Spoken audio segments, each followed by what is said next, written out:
Un gesto puede despertar tu felicidad. Podemos sentir amor a través de una fragancia. Un pequeño detalle tiene un valor incalculable. ¿Y si pudiéramos despertar el alma de las cosas poniendo toda nuestra pasión, todos nuestros sentimientos en ello? Bienvenido al lugar donde todo tiene alma. Meliá Hotels and Resorts. Soul Matters.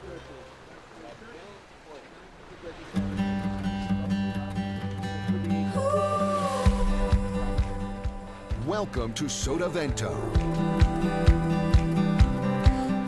It's the ultimate water sports playground with loads of space for everybody.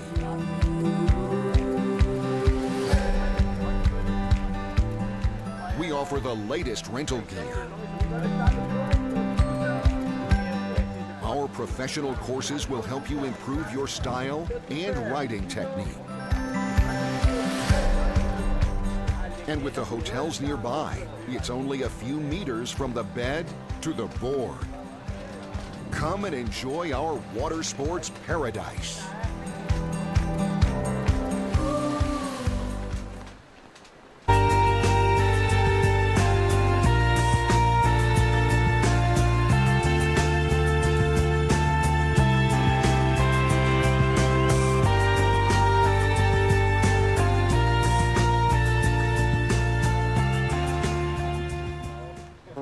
I have a secret. Beaches, beaches, and more beaches. Wild and unspoiled nature. Experiences.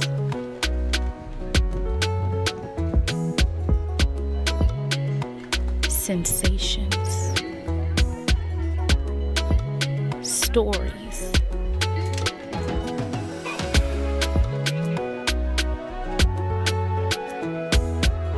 Taste.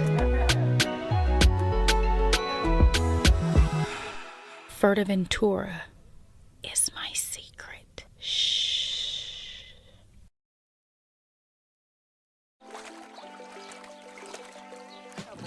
Here, everything is designed with you in mind.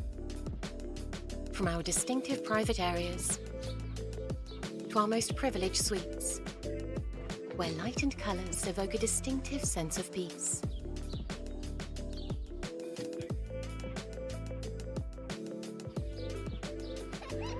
Step into another world with The Level.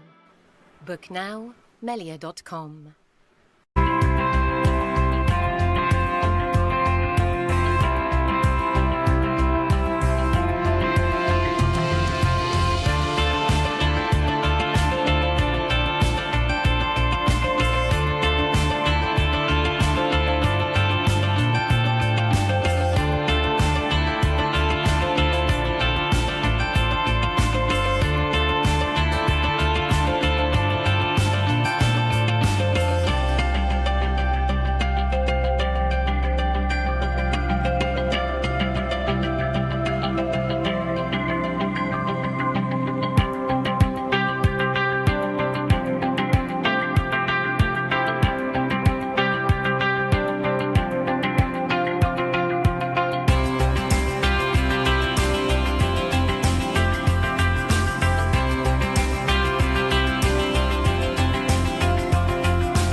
Olvídate del reloj.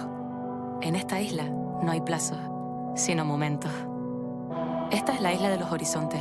Y tu única tarea, coleccionar atardeceres, pasar tiempo con los tuyos, contar estrellas fugaces. Puedes estar aquí en un instante y saborear la quietud de sus días. Llenar esos días de historia. Un cielo azul sin límites, donde el mar es puerta y no barrera, que guía tus pasos a lugares recónditos, siguiendo el arrullo de las olas. Haz las maletas. La isla quiere que vuelvas. Fuerteventura, abierto todo el año.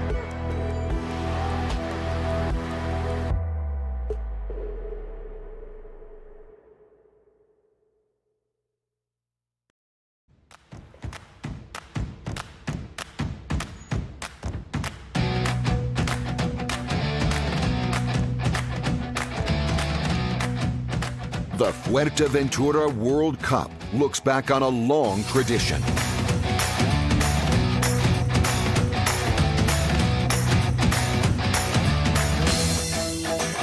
World speed records in windsurfing have been set.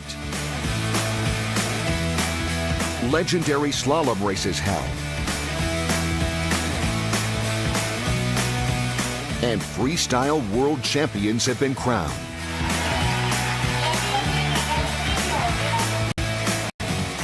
In kiteboarding, we have seen hang time records.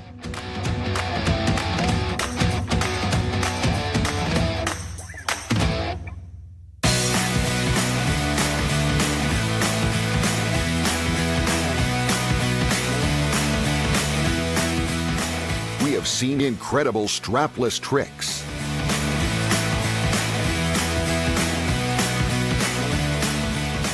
As well as exhilarating kiteboarding freestyle world championships.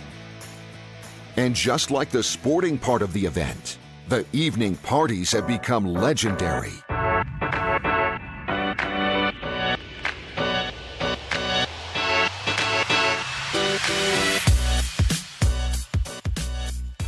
For the 35th anniversary, windsurfers will compete in the disciplines of freestyle and slalom, with men and women alike as part of the PWA World Tour.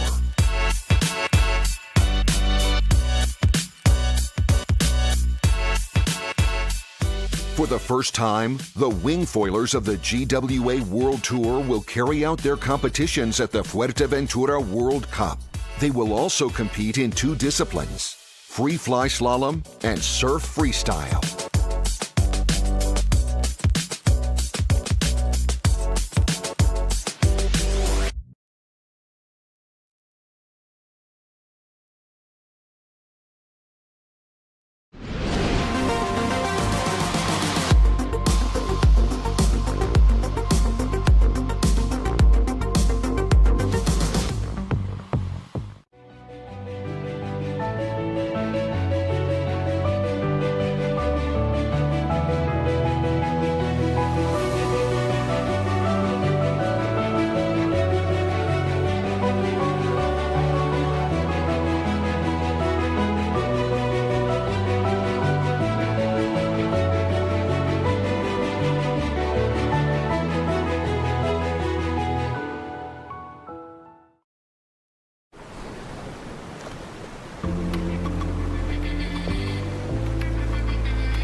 Okay, are you ready? The last day is here and it is absolutely cranking. You couldn't have planned this any better.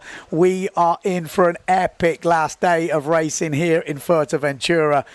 We've got Nico Goya at the top at the moment. We've got, we've got the chasing pack coming in hard, led by Johan So, 20 years old, going for his first win on the PWA Tour. We have got over 30 knots gust coming through, and it is only 5 to 12 local time, and that will increase, we think, during the day. So it is really good. I am super looking forward to this. You can see out there, look how windy that is looking. It is bonkers. So a lot of people testing gear at the moment, going on the small stuff and just trying to work out if they want to switch to the fin. Do they want to stay on the foil? Could today be the day when the fin takes over? And the good thing is, the crazy thing is, we've got a new course. We've got a speed run in this course. So, we will be pulling this course up in a little bit just so to give you guys a visual of how it's going to look. Well, there we go. Perfect. So, normal start as usual. We're used to seeing that coming into that first mark. Now, usually around that first mark, yesterday we do a jibe and then there was a little short reach and then back to number 2. Now, they've got rid of mark number 2 and now mark number 3 is now mark number 2. So, basically that first 1 to 2 is like this downwind speed run. And this should be crazy. We've not seen this with the foil. We've done it before with the fin. And then there's basically 3 jibe marks until the finish. So a little bit of a different course. We've got plenty of breeze out there. And as I am looking, I think I've just seen Bruno Martini going out on the fin. Wow. Okay, so things are changing. Tell me how excited you are for this last day of competition. Jordi Vonk looks happy. He is obviously getting his fin covers off because it looks like a fin day today. Like I said, I don't think you could have... I don't think you could have set this up any better. Is it going to work out? Is the fin finally going to come to the front? Nico Goya, we know, has got the smallest foil gear registered. He's got a 3.7 registered and a 360 front wing. For anyone who's not in the know with foiling, that is tiny. That is absolutely tiny. So maybe it's going to really favour him. But we don't know how good all the fin guys could be now because maybe they're on their 5.5 meters, maybe we're going to see Jordi Vonk, Matteo Iachino, Bruno Martini's already gone out on that. Johan So is making that decision right now. You can see it. That's first and second in the competition right now. And Johan So has to decide whether to go fin or foil. Nico Goya on his left, he knows he's going foil. He's got smaller gear registered. Johan So is the guy who's going to have to make a bigger decision today. Will it count against him? We're so good on the foil. We know he's good on the fin. I think I've just seen Matteo Iachino out there on the fin as well. It's going to be an exciting day. Actually, as I say that, Matteo Iachino is leaving the beach right now on the fin. So... yes, we are super excited. Paul Van Bellen says the foil crew is looking worried. Keith Stark says he's super excited. Are they arriving for 3 races? 2 eliminations today. So we have 1 elimination, a break. We do all the maths, we work it out, and then 1 last elimination. So 2 eliminations in the whole day with a break in between where we work out all the results and we work out all the different connotations of what can happen. And that is set. We won't be pushing into 3. It will be 2 eliminations. So yeah, looking very, very good. Paul said he couldn't be more excited, especially with what is with the course. Exactly, it's the first time we're seeing this course. It could be interesting. Is it windy enough for the fin? That's the biggest question that we're going to have to ask. To me, it looks like it is. It really does look like it is. I'm looking at Matteo Iachino going out, and I think he's on a 5.5 fin sail. There we go, Becca. Obviously looking a bit worried. That is the look of a worried foiler. He has got fin set up. There we go. You couldn't have picked a better shot there. That is the decision he is making. Absolute gold. Absolute gold. Elimination 10, it will be. and we will be doing elimination 11, so there won't be 3 discards, it'll just be 2, and I think that will make it pretty exciting. But the big decision today is gear. What gear is going to work on the speed course? Is it windy enough for the fin? Already seeing more than I've ever seen all year of guys going on the fin. This is like the first day in Pozo where everyone was kind of convinced it was going to be, you know, Finn was going to win it, and then the realization as it went through the competition and more guys took the foil. So we could be seeing the comeback of the fin, and I know there's a lot of you out there who are fin lovers, but and we don't want to take it away from the foil. The foil has been proved to just conjure up some of the best racing I've ever witnessed on the PWA Tour, and this iconic Fuerteventura event has just been absolutely epic. You know, we haven't been here for a while, and coming back here, you just realize why we've been here so many times. I mean, in the past there was only really been one winner for the last almost feels like 20 years. Albo has just dominated this event. I think he only lost here once in all those years, so it was kind of crazy. Amado Vrieswijk is on the foil. He's got a 5-0 foil sail. He was out there before, and I have to say, it looked a bit sketchy. I'm looking at Nico Goya going out now, and that sail looks absolutely tiny. Oh my God, I don't know if we can pick him up. He's about to go past this inside jibe mark outside the PWA office. He's ahead of this guy on the left of him, just heading out, but the sail looks tiny. He was actually struggling to get going on the inside. It looks like a wave sail. Yeah, there he is. Look at that thing. That is, I would guess that's his 3.7. I mean, how small is that? Wow. This will be the true test of, I mean, it will be. I don't think we're going to get much more wind. Well, we won't. This is the last day of competition. This will be the chance to see the windiest we've had, and to see if the fin has still got it in that high-end stuff. It obviously depends on the water state as well. We got Oliveira saying, finally, some proper windsurfing conditions.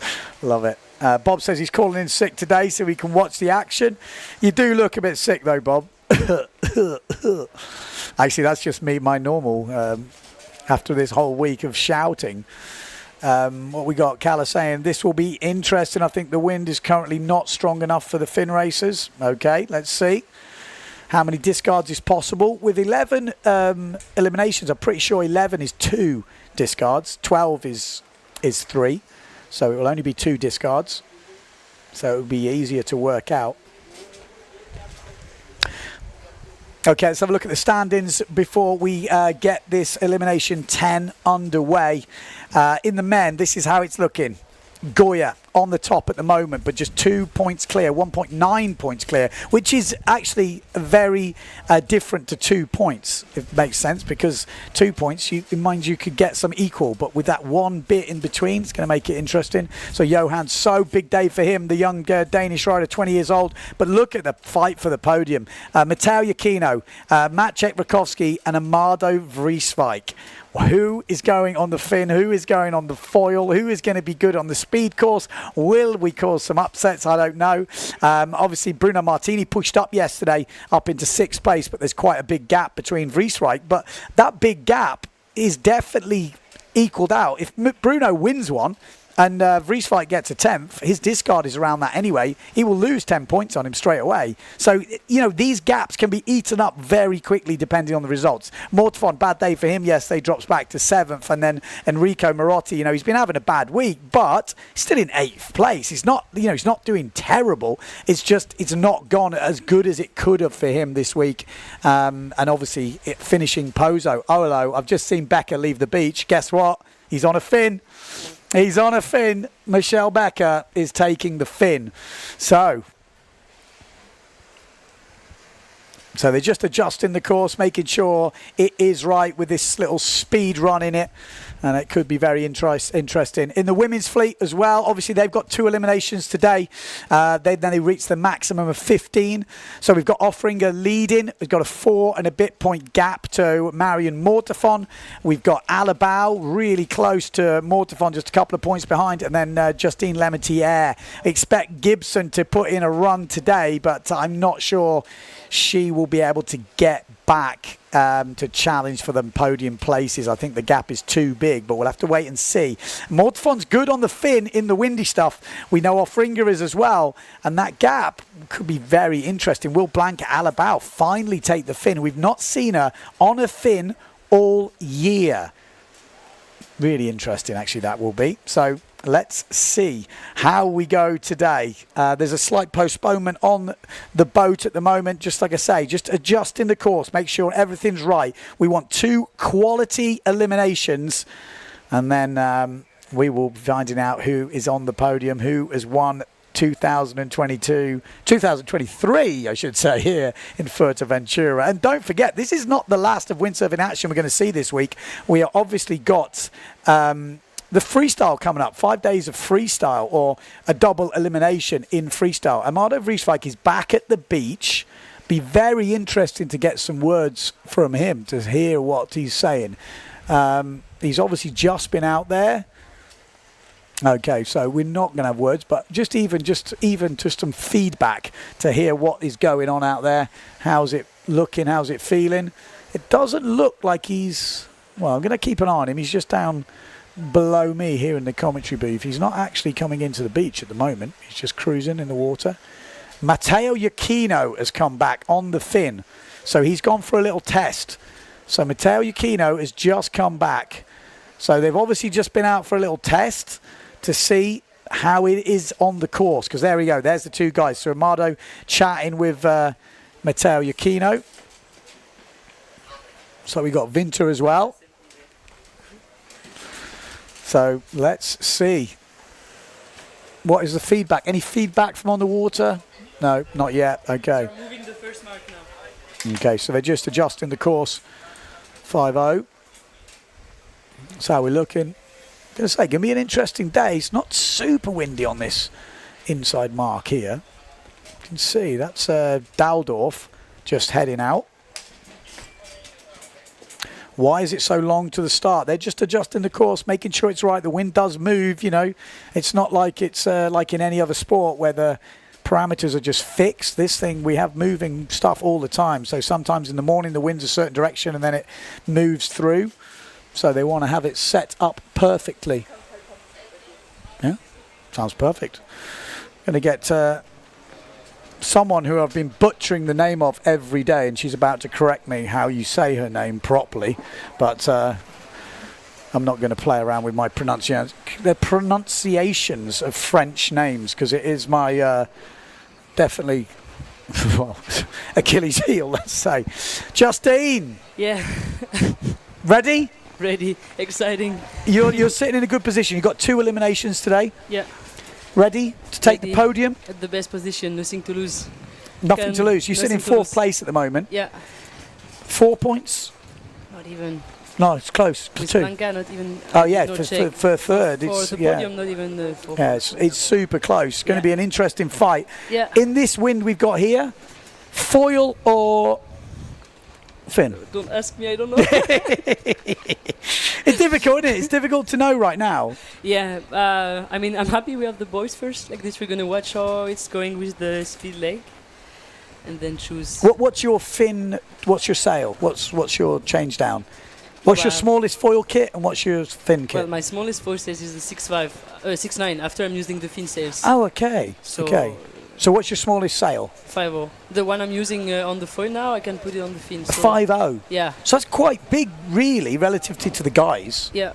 Some of the guys have got 5.5s? Yeah. 5.0s? Yeah. Some of the guys have got 5.0s. Guys go 5.0, I mean even 4.6 sometimes on the foil. Yeah, I was just saying, Nico, I think, might have just gone out on a 3.7. Yeah.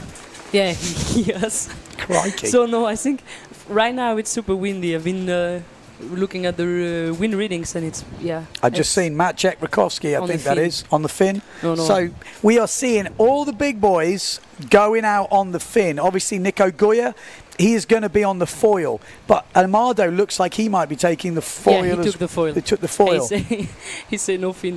No, okay. So it is interesting. I'm just looking now. Maciek is flying out there. So, yeah. Even Michel went on the fin. I Michel saw, Bakers yeah, went on the Becca. fin. So yeah. Becca's on the fin. We've just seen Bruno Martini, 5.6, looking like he's going Alex on the fin. Cousin also on fin. Really? Yeah, Okay. yeah. Some guys, a long time that we did not see Red them. flag is up.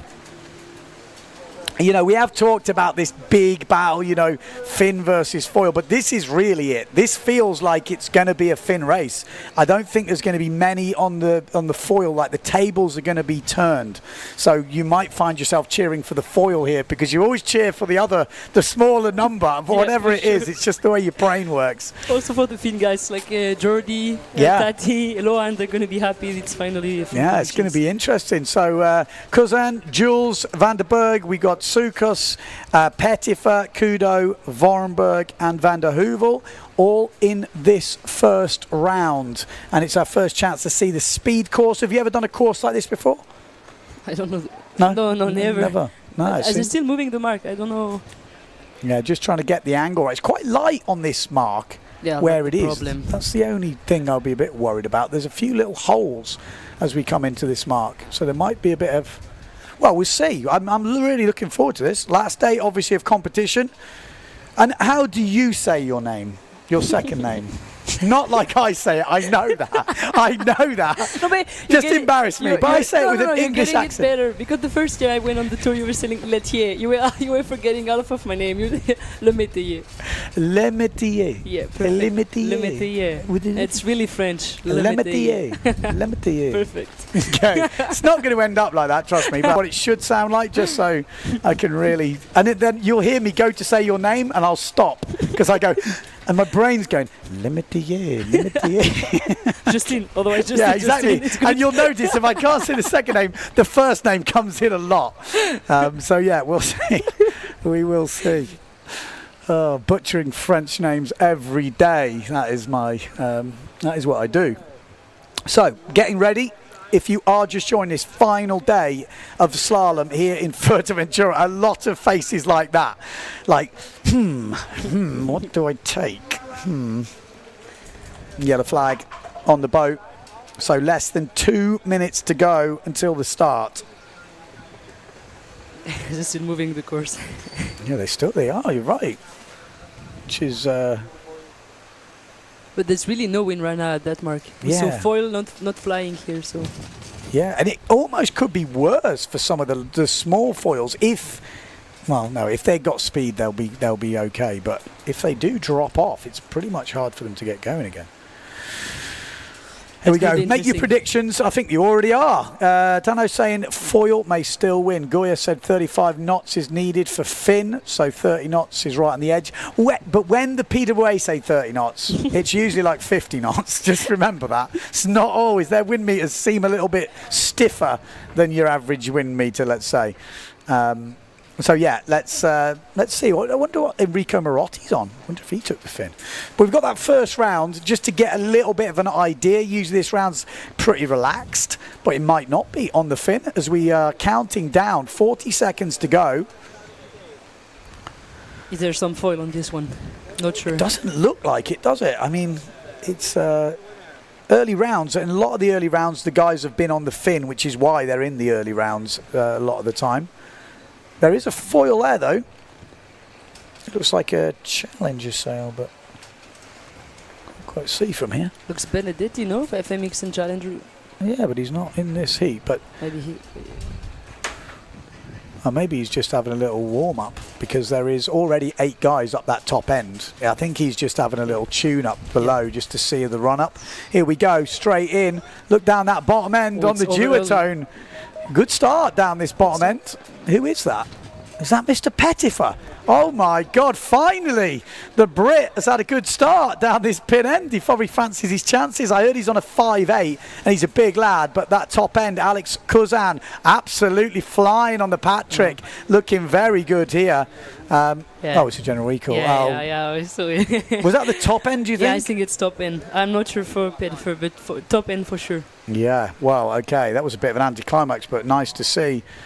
So I was about to say Simon Pettifer getting his best start of the competition so far, and then we have a general recall. Slightly worried for the big man. Let's wait and see. What size sails are they on? On the fins, a lot of them 5.5s, 5/8s, Yeah, and 5/6s. Yeah. That seems to be for the general size of normal slalom rider, because they obviously do.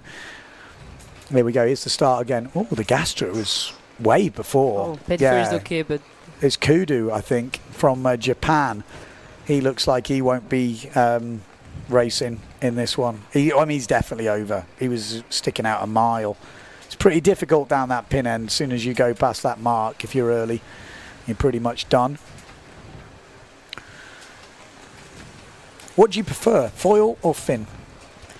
I know that's a bit of a boring question now, but still, it's like you might be quite even. I don't know. I know you're a pretty good racer on the fin. I like both. After I won't lie, I'm happy we're not doing light wind fin races anymore. Yeah.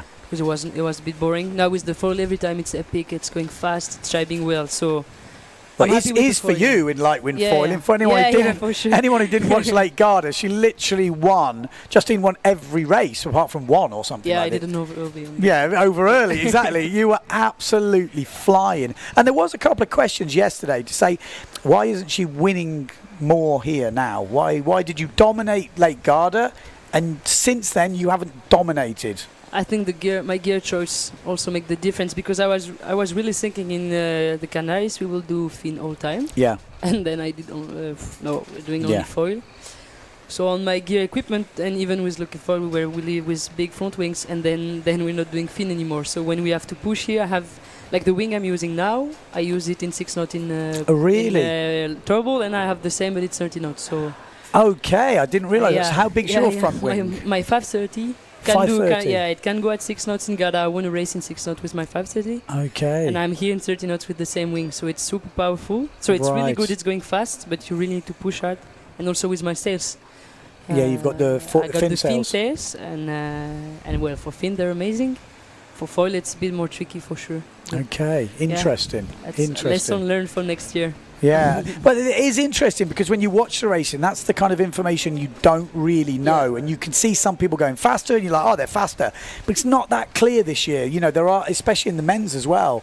You know, a lot of guys didn't think we would be foil racing in this, so they are managing on the gear that they've registered, which means is why we're seeing all these explosions and crazy crashes, because they are really on the edge of their almost light wind foil gear. It's not light wind, but the medium wind stuff. And they're sailing it and foiling it in windy stuff. No, we suck the switch will be at 25 knots, and now the switch is more like today at 35. So there's 10 knots different is not helping you. Well, there we go. So let's have a look if we've got any update on that over early. I would imagine it was Kudu, but let's have a quick check. Oh, wow. Kazan was over.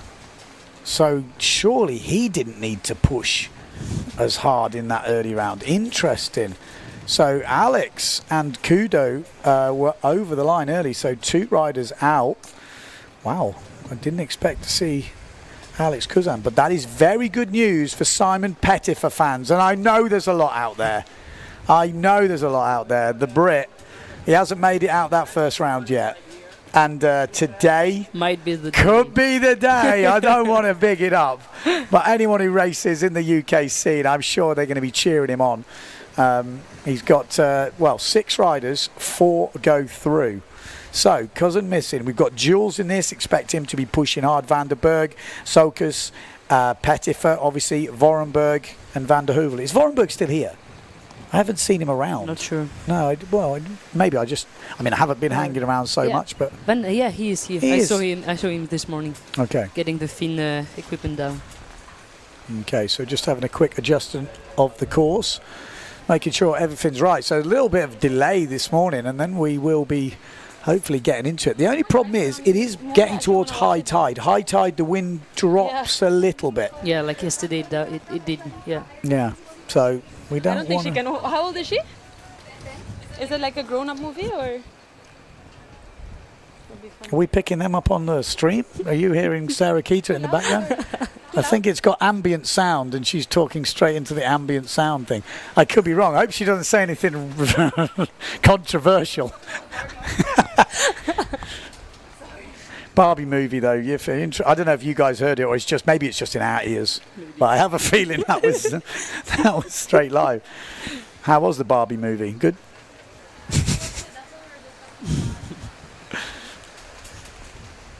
Right, come on, let's get things moving. There we go. Southeast signage, bit of support for Simon Cofield. Alice Reed, go Simon. I'm sure, like I said, I'm sure there's a bit of support for him. Not an easy heat though. He's going to have to push. Yes, we heard. Yeah. So maybe don't say anything into that microphone. That could have been a disaster. But good job. She doesn't say anything controversial anyway. We nearly got a full Barbie movie review.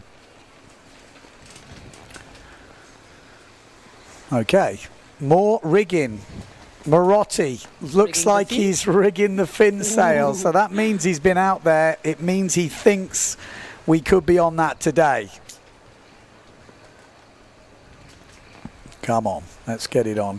Rico Marotti, like I said, not his best event, but still inside the top 10. So that just goes to show he's got the skills. We've got about 2 minutes until the start. Marotti is coming up in the third quarter final. So he's got a few heats to go before he's up. And he hasn't used this sail since Gran Canaria by the looks of it. So just got to get rid of a few stickers. Yellow flag is up. Obviously, when that goes down, we'll have 1 minute until the start.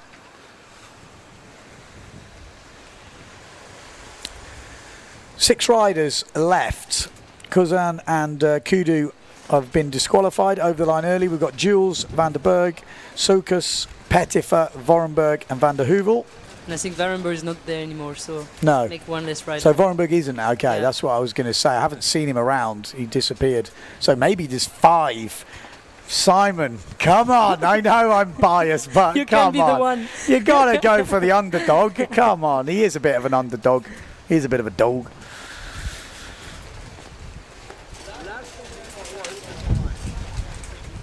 Bit of frantic rigging. Maciek Rakowski rigging up. Is he rigging his foil? Is he rigging his fin? Well, he's rigging something. 45 seconds to go. Looks like foil, but maybe with a less powerful mast.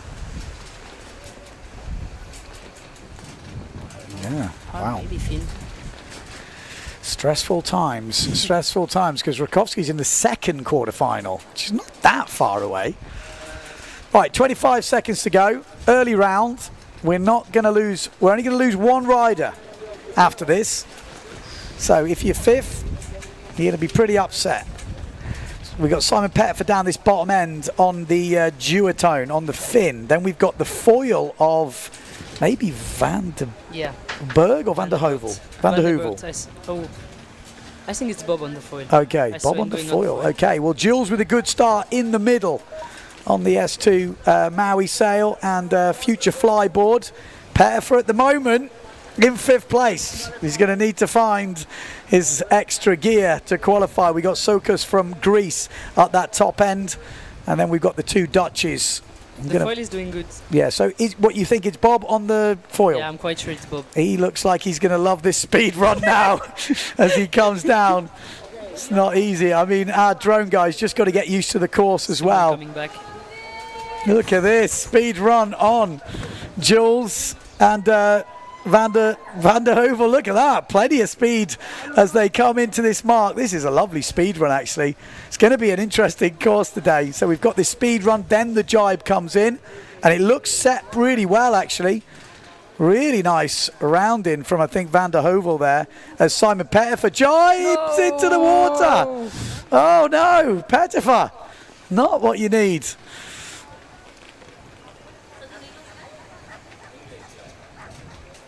I'm just going to make sure who that is. Thomas in first. Yeah, it's Thomas. Yeah. Okay. Yeah. So Van der Heuvel. Van der Heuvel leading Jules in 2nd place. Then we've got Sokus in 3rd. This looks a good course, I have to say. Looks a good course for today's wins. Going to be very interesting. Plenty of chop out there, though. These guys are bouncing around. Van der Heuvel bounces around that outside jibe mark, but gets it round. Jules in 2nd. Sokus from Greece in 3rd place. Last time we looked, it was Van der Berg in 4th place. And Pettifer goes down at the jibe mark. But you never know. Still, anything can happen with 3 legs to go. 2 jibe marks. Few S2 Maui sales in this, like the whole team photo good. Shoot or something, isn't it? But that's 2 guys in the lead that were really waiting for fin conditions, so now... Yeah, he looks like he's loving this. Yeah. He looks like he's loving this. So Thomas van der Heuvel spends a lot of time, obviously, in Tenerife. I don't know if he still works at the OTC or he used to work at the TWS, but back in the time. But van der Heuvel around this jibe mark. Oh, spin out as he came in there. That's what we will see a bit of today on the fin. As van der Heuvel just spins out into the jibe mark. Jules in 2nd place.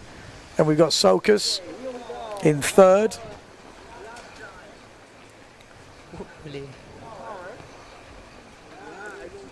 Say early rounds here. It's not as crazy exciting because it's a little bit further away, but we look like we got a few shorter legs. So the guys are flying, but van der Heuvel had a good race here.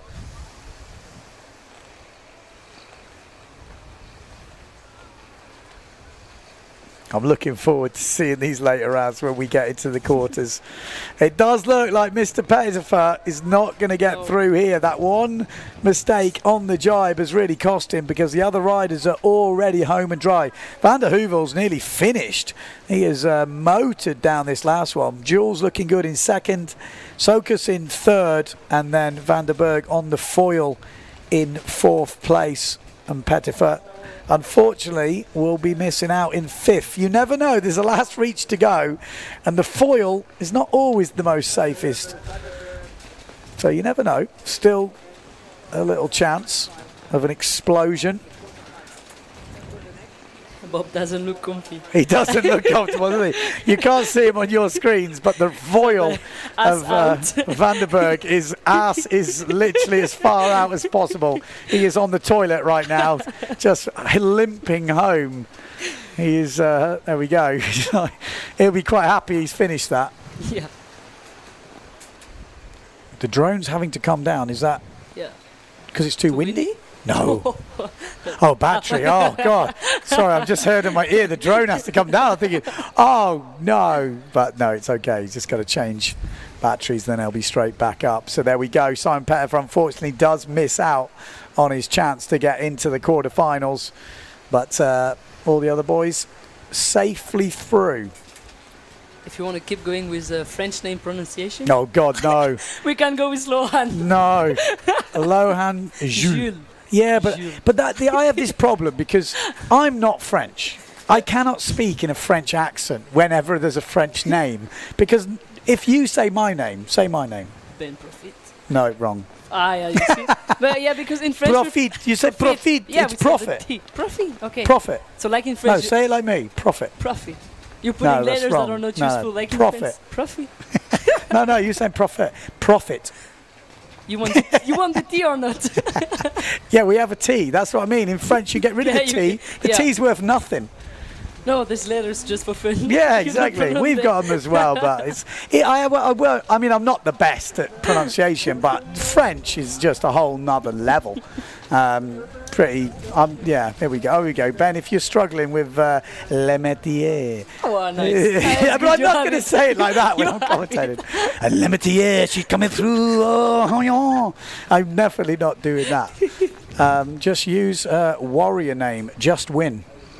Yeah. Is that your name? Just win. Yeah, this guy is giving me that surname. That's quite funny. All right. Well, there we go. And I say Alexander. How do you say his name? Alexander. Alexandre. Exactly. I feel like you're speaking German when you're saying. Oh man, leave me alone, you lot. I stop here. It is impossible. I won't lie. If there was a French person doing the commentary, trust me, they're saying some weird names as well. Really bad. Exactly. So you know, you're gonna have to suffer with me. That's what I'm saying. Well, Bruno on the fin now. Bruno's going out. I think it's Bruno. Yeah. Okay, first, of the quarterfinals coming up, we've got Mortafon. Okay? That's okay, good. Kernam, Guyard, good. Vonk, Schoberg, Dalpont, and TMA. Okay? Okay, good. Just checking. So that's how we're looking. That's the first of the quarterfinals. Are we going to see any upsets? We've definitely got different gear today. So you never know. Jimmy TMA, he'll be pushing hard. Dalpont, I think he's going to be on a fin. Just looking who else might not be on a fin. I think Goya obviously will be on the foil. 3.7. I'm sure he's took the 3.7 out. Maybe Kornum is on the foil. Kornum, yeah. No, Kornum. You're right. Quite a lot of foil this morning. Yeah, that's an interesting one. Oh, little bit of a... Jules has just probably worked out he's maybe in the first heat, yes. Okay, I was going to say, he looks in a hurry. He is in this heat, so he needs to get back out there.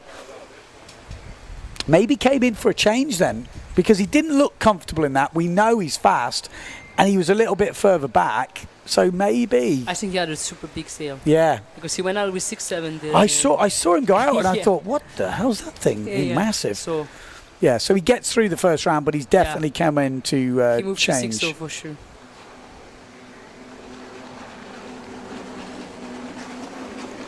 Yeah, obviously got Jordi Vonk in this. Actually got a couple of guys that have persevered with the fin. You know, Vonk definitely has been persevering with the fin. Jules definitely persevering with the fin. TMA definitely persevering with the fin. So, is that match check? Yeah, it's match check. Yeah. So going to be interesting for him because he's obviously really good fin sailor, but we just haven't seen it this year. So those guys are the ones that have been training over the winter on the fin. So they know more or less what's happening. But us guys at home and here on the commentary booth haven't seen it. So I think it's more new for us than new for them.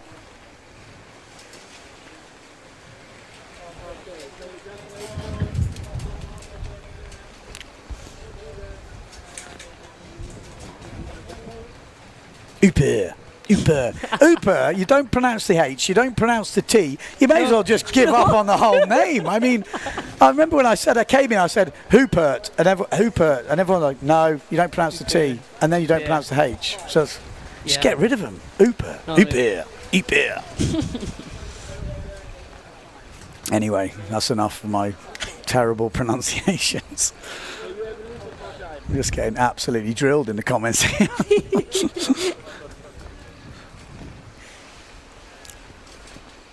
Okay, so first of the quarterfinals when Jules gets back up there. Looks like Monsieur. Monsieur. How do you say it? Monsieur. Monsieur. It sounds like Monsieur. Monsieur. Mercer. No, I'm going to say him with English accents. Yeah, Mercer.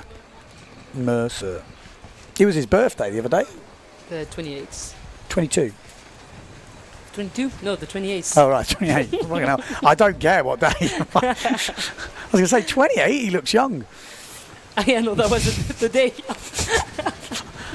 No, the age 22, the day 28. Okay, just checking. Right, red flag is up. Oh, who's that coming down? Is that the Beast? No, that's Andrea Cookie. Beast caddy. So Andrea Cookie, the boss of Point 7, and the Beast, Johan So's caddy, is coming back on the fin.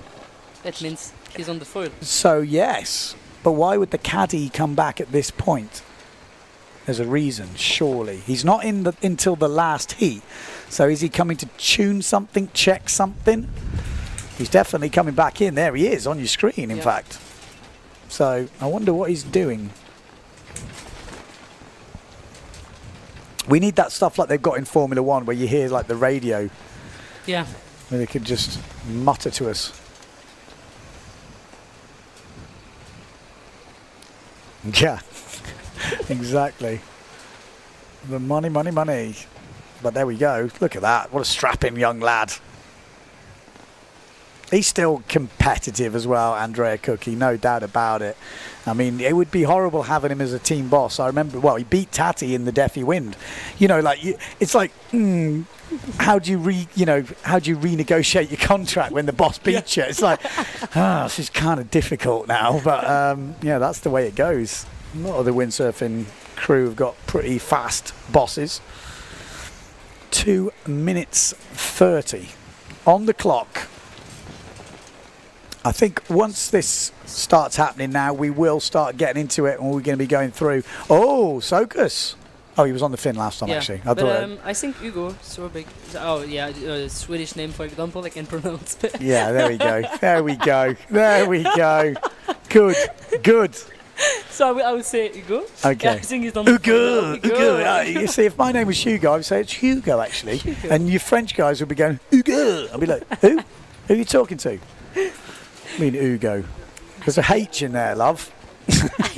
Hugo. Hugo, okay.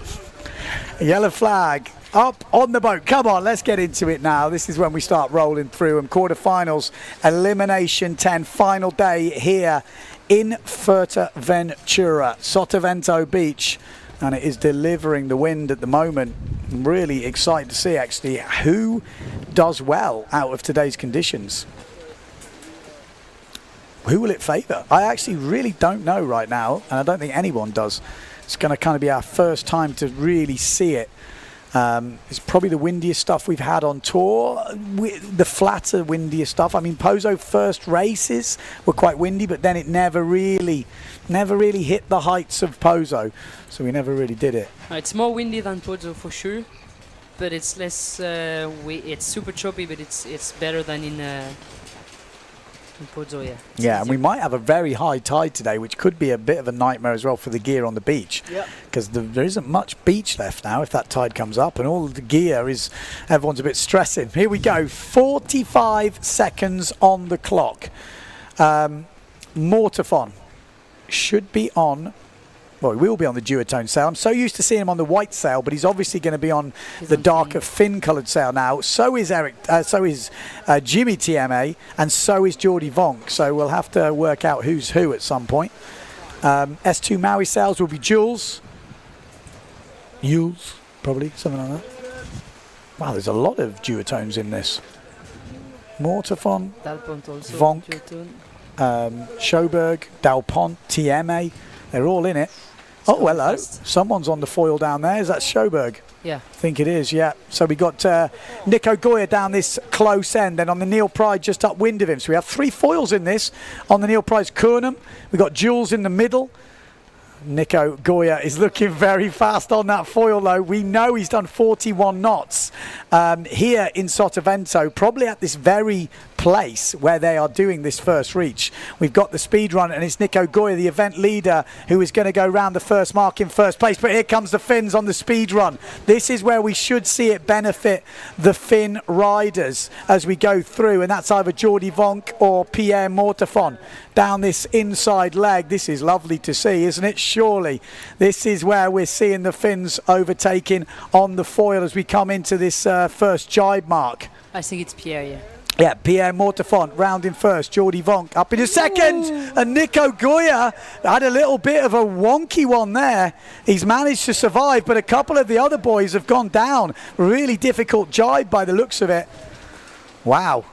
Already you can see what is building for the semi-finals and the finals coming up. This is just the quarters, as we've got Pierre Mortifon in first place, second place Jordi Vonk, then we've got Nico Goya, and we've already seen a bit of a wobble from him, so it's not a totally safe him on this foiling equipment. It's very small gear, and the slightest mistake could put him in the water, so keep your eye on him. Everyone's expecting him to absolutely dominate today, but let's see. So Pierre Mortifon, he's been waiting for this. So has Jordi Vonk. First 2 guys around. Great jibe from Nico Goya around the outside, though. It's not absolutely cranking. You can see it. In fact, the sail from Pierre doesn't look that small, does it? But it probably is. Just we've got a 3.7 of Nico Goya next to him, which so looks huge. Absolutely tiny. So remember, 4 riders go through. This is the top 3. First chance to see a lot of these guys on the fin. I think a lot of you guys are loving the speed run as well, which is really nice. There we go, Jordi Vonk in third place, Pierre Mortifon in first, and sandwiched in between is Nico Goya. Can't afford a mistake. So Pierre Mortifon safely rounds. Nico Goya safely round, takes it easy. Vonk safely round. Who's in 4th place? Is it Jimmy Tieme? I think it is. Jimmy Tieme in 4th place at the moment, and Jules right behind him. And Nico Goya is actually just taking the lead. It almost looked like he's not trying. He's just cruising through. As he goes into 1st place, Nico Goya, Pierre Mortefon. Again, they don't need to push super hard at the moment. This is just qualification, just into the top 4. Jimmy Tieme needs to hold on that jibe. Oh, it's not a great jibe from Jimmy, but he's going to get clear away. And it looks like that will be your 4 qualifying riders. It's going fast.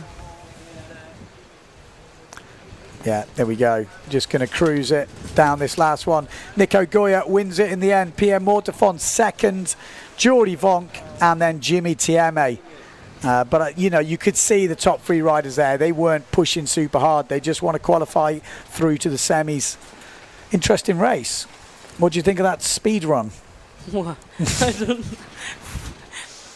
That's going to be, in the girls, it's going to be interesting too. Yeah, and we should get more wind as the day goes on. It's sunny now, so yeah. Yeah, we got high tide at the moment. That's usually the lightest wind. And then as we're going through the day, I think we're going to see more and more wind. Here we go, little few highlights from the race. And definitely, just a first look at Nico Goya there, looks like he's got the pace. But I think as the wind gets up, that speed course, few more riders in the mix. Oh, that was that first one. Did well to hold that. Really. The Tommy and the finals are going to be really interesting, yeah. Yeah. I mean, and we do say this, Nico didn't like me saying, not didn't like me saying it, but he wanted to point out he was on his normal bigger gear the last days, but this is his smaller gear that no one else has registered, you know, so he does have an advantage in terms of foiling today. Yeah. And the big question is, he's got the best gear he could take in these conditions.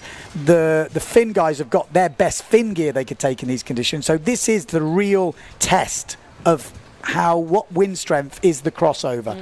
And that's going to be definitely a big interesting question. For the overalls, probably won't make much difference, Nico, because he's not doing the whole tour. So 2nd here in Furta is like a win. Yeah.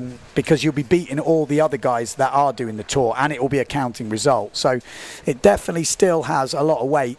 Right, 2nd quarter final. Vrieswijk, Becker, Rakowski, Uper. How'd you say Mattis? Good. Mattis, okay. Daldorf, Franz, and Sukas. Yeah. So, Becker on the fin.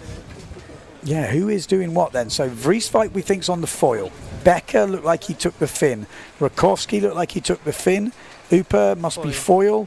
Mattis probably foil. Probably. He has both, but... Okay. Daldorf, fin. Franz, fin. Sukas, fin. I think Alex is on the foil because... Yeah. Ah, no. His foil is on the beach. So he's on fin. Who? Alexis Mattis. Mattis, okay. Yeah, his board is on the beach, so he's on fin. Okay. I'm guessing he's quite small, Mattis. Small. Yeah. It's not heavy. Okay. For sure. Okay, 45 seconds to go. There you go. I told you we were going to have high tide today. It's going to be a problem for the gear on the beach. It's not going to be easy for the riders to know where to put it. I don't know whatever's going to happen, but let's see. Hope there's some good caddies down there to look after him. We got 25 seconds on the clock. 2nd of the quarterfinals. This is top 4 get through to the semis. We've got Mattis up that top end on the Gastra, I'm guessing. We've got Maciek Rakowski up there as well. Then we've got Sokus, then Daldorf, then Tati Franz, Hooper down this bottom end, and Becker looks like he's took the foil in the end. Yep. Here we go. So we do have a good clean start. Maciek Rakowski up that top end. We've got Amado down this bottom end as well. Here we go. This is going to go all the way down as they are blasting down this opening reach before they get to the speed course. Tati Franz looking good. Maciek Rakowski also looking good, although Tati Franz has just burnt him off. And Maciek is in the wake of Tati Franz as Amado goes leading round. Becker is in the mix as well. Really interesting to see Maciek on the fin and how it's going to Hooper as well. It's going to be a very interesting battle. This is full fin versus foil and who has picked the right choice. But out in the lead now, it's Tati Franz down the speed course, and that definitely is helping the fins. We had more jibes yesterday, which should have helped the foil, and now we've got the speed course to help out the fins. So Maciek Rakowski, Tati Franz, first and second, then Amado Vrieswijk in second place. And then it looks like the Gastra of Daldorf maybe up into fourth place, and Becker in about fifth place at the moment. Hooper missing out. Really nice to see this, and there's plenty of breeze there. Tati Franz, Maciek Rakowski out in front on the fin. Amado Vrieswijk up this top end on his 5.0 and foil setup. Look at the water coming down this reach. It is so hard out there. You have no idea. You know, for the average sailor, with these type of gear, you have got no chance. I'm no disrespect to you guys, but it is so difficult. Tati Franz ran in first. Maciek Rakowski second. Great jibe from Amado Vrieswijk. Look at the slingshot out of that jibe. He just goes straight into the middle as the fins just sail down on top of him. Maciek Rakowski now taking the lead on the fin. And it'll be a bit of a wake-up sailing fin over foil. It's definitely more brutal on the body, and they will be feeling it. My legs are hurting just from watching the guys Me sailing too. down. It's been killing me all week, but you can just see. I see with Sarah Keita yesterday, you've got to push all the way to the end. As soon as you relax, you're in trouble. But Maciek Rakowski is showing what the fin has got right now, and so is Tati Franz.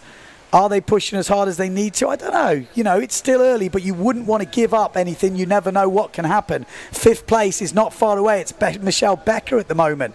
So Maciek Rakowski rounding first, then Tati Franz, then Amado Vrieswijk, then I think it's Daldorf. So 3 Finns in the top 4. Then we've got Michelle Becker, who is out of qualifying at the moment. Can he get back in this? It's going to be very tricky for the German, and he might be going further down the rankings, but he's making ground on Daldorf as I speak with 1 jibe mark to go. This is going to come right down to the end. Maciek Rakowski jibes first. Tati Franz takes a wider jibe just to make it. Then Amado going through. The real battle is 4th though. Daldorf surely has this now. Jibes in 4th. Becker's coming through. I think Daldorf should have the pressure on this last reach. Becker's going to give it all he's got, but I have a feeling it's going to be very fin-friendly this last reach, and Daldorf is flying. Maciek Rakowski looks like he's got the win wrapped up though, and he will qualify for the semi-finals. Amado Vrieswijk comes through in 2nd place, then Tati Franz in 3rd, and I'm saying it's Daldorf. I just assumed it was Daldorf the whole way round. I don't think it was Mattis. I think he would be too small. I could be wrong. Hooper going through now. Sokus. Well, there you go. Was that defined as Finn better? Was Amado pushing? You know, we don't know. So have a look at the highlights here. We can get a bit of an idea of the difference in speed, but to me it looked like the Finn was definitely more favoured on that speed course, which is good to see. I think there's a lot of guys out there watching this will be loving it. And again, we're only into the just early quarterfinals at the moment. When we get into the semis, it's going to be super interesting. And I think it's really going to get more windy all day long. Yeah. Yeah, so maybe it's even good for the guys to be on fin now just to almost get themselves ready for later, because I think it's just going to, like you say, get windier and probably harder.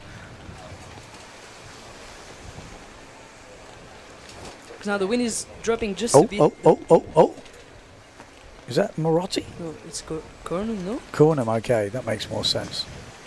He looked in a hurry, which would... Cornum. Ah, no.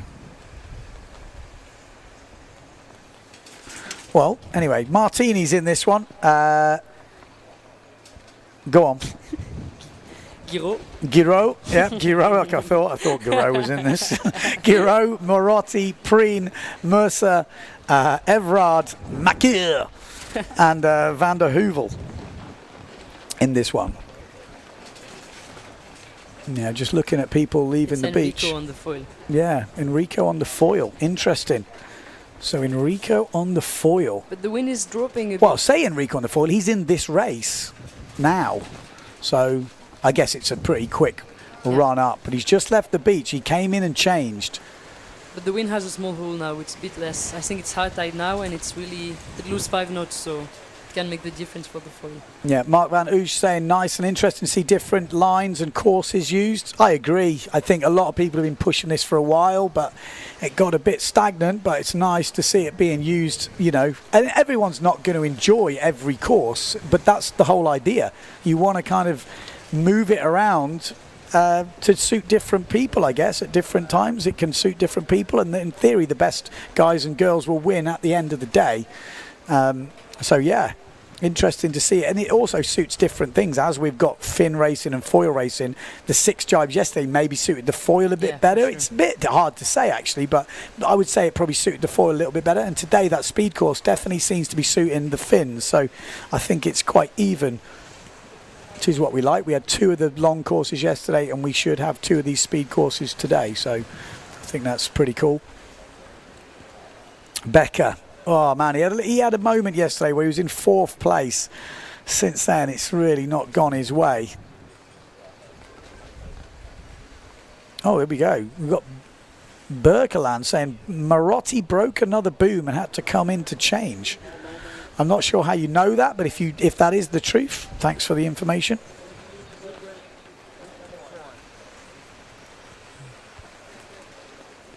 Must be a difficult decision, that, knowing, you know, when you're up there in the rankings, you know, you've got Amado and Maciek and these guys.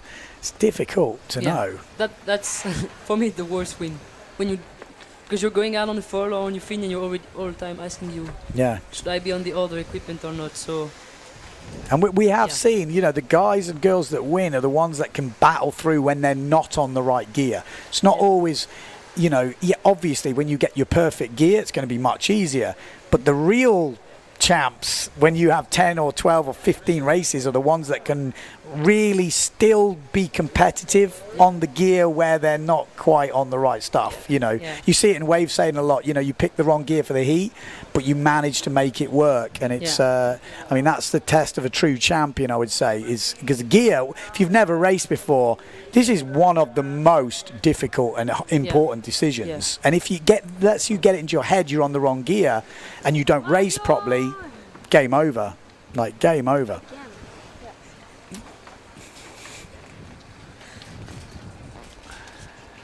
Paul Van Bellen. Sea level is rising, global warming.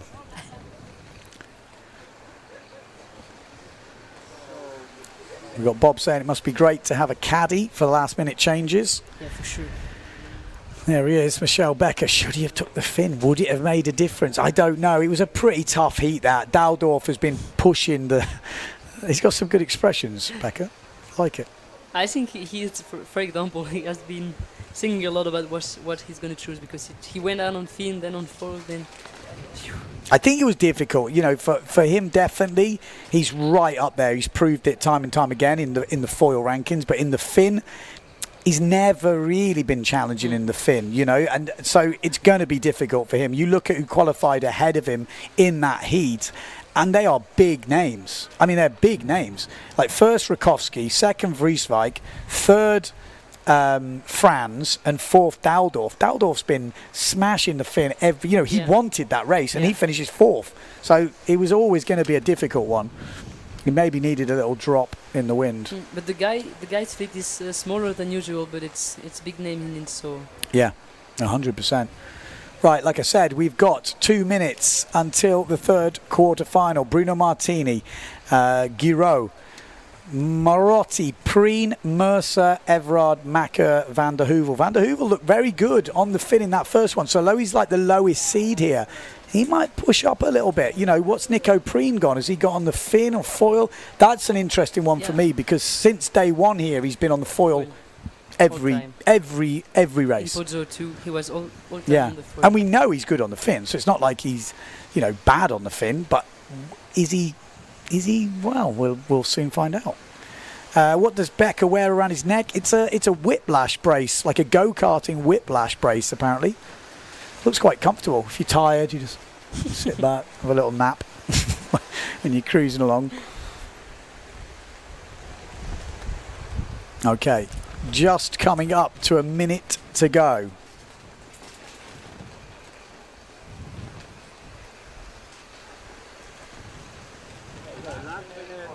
They are allowing people to come in and change gear and get stuff, so there is, you know, a little bit longer breaks at the moment in between.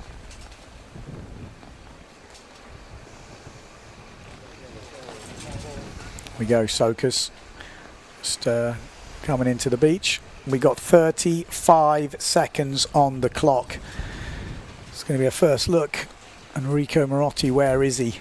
Nico Preen looks like he might be on the fin. There's a Neil Pride in the middle. That could be actually Macker. Well, actually, there's a couple of Prides on the fin. So it's Marotti down this end on the foil, closest to us. Then we've got Giraud on the Gastra foil. Then I think we've got Nico Preen, Macker. There's a few Prides in this. Everard, all on the fins. And it looks to me like a good start from Enrico Marotti down this bottom end. Giraud as well in the middle with a good start. There's a fin at the top end, absolutely fine. Got Bruno Martini a little bit further back, but finding some speed now. I think it might be Nico Preen at that top end. Bruno is flying down here. Expect him to go into first place on this speed run. We know how fast Bruno Martini is. And that foil is going to want to head up at some point, but Bruno is absolutely flying now as he rolls over the top of Lucas. And it's actually Marotti that's going to probably lead around this first jibe mark. Or is it? Bruno Martini coming in hot. He's going to be able to take the inside line here, Bruno. Oh, he's going to have to be careful. That nearly was an absolute sitting duck for Lucas Giraud there. Oh, my. Oh, it's only quarterfinal. Crikey. Yeah, I was going to say. Had a bit of a moment there. I just saw a flash of death right there. But everyone came out of it okay. Marotti, though, looks like he's took the right choice. Marotti looking clear ahead. Lucas Giraud. And then we have to work out who the Pride is. Is that Nico Preen? It looks like it is. Preen and, yeah. Yeah, and Bruno. Bruno's got the best orange sticker on his sail. Yeah. I do like that. So, Enrico Marotti, sitting in 8th place in the overalls at the moment. Needs to keep it together. Nico Preen in 2nd place. Lucas Giraud in 3rd. And then we've got Bruno Martini in 4th place. Looks already like the top 4 are quite clear ahead. We've got Macker on the other Neil Pride, I think it is, in 5th place. So any mistake is right there. And Lucas Giraud has had a few mistakes this week. He won't mind me saying. He said, I don't know what's going on, but he's had a fair few nasty crashes. We've got 2 jibe marks to go. So still plenty of time in this. Enrico Marotti looking pretty fast at the front. So Enrico Marotti first, Nico Preen 2nd, and Lucas Giraud and Bruno Martini. So, oh, and Marotti has gone down. He has gone down. Macker is quite far back. Has he got enough chance here? No. Macker is a little bit too far back. It shows how tricky it is. It's never over, as we have seen. It is never over till it's over. And the fin does look a little bit safer in that respect.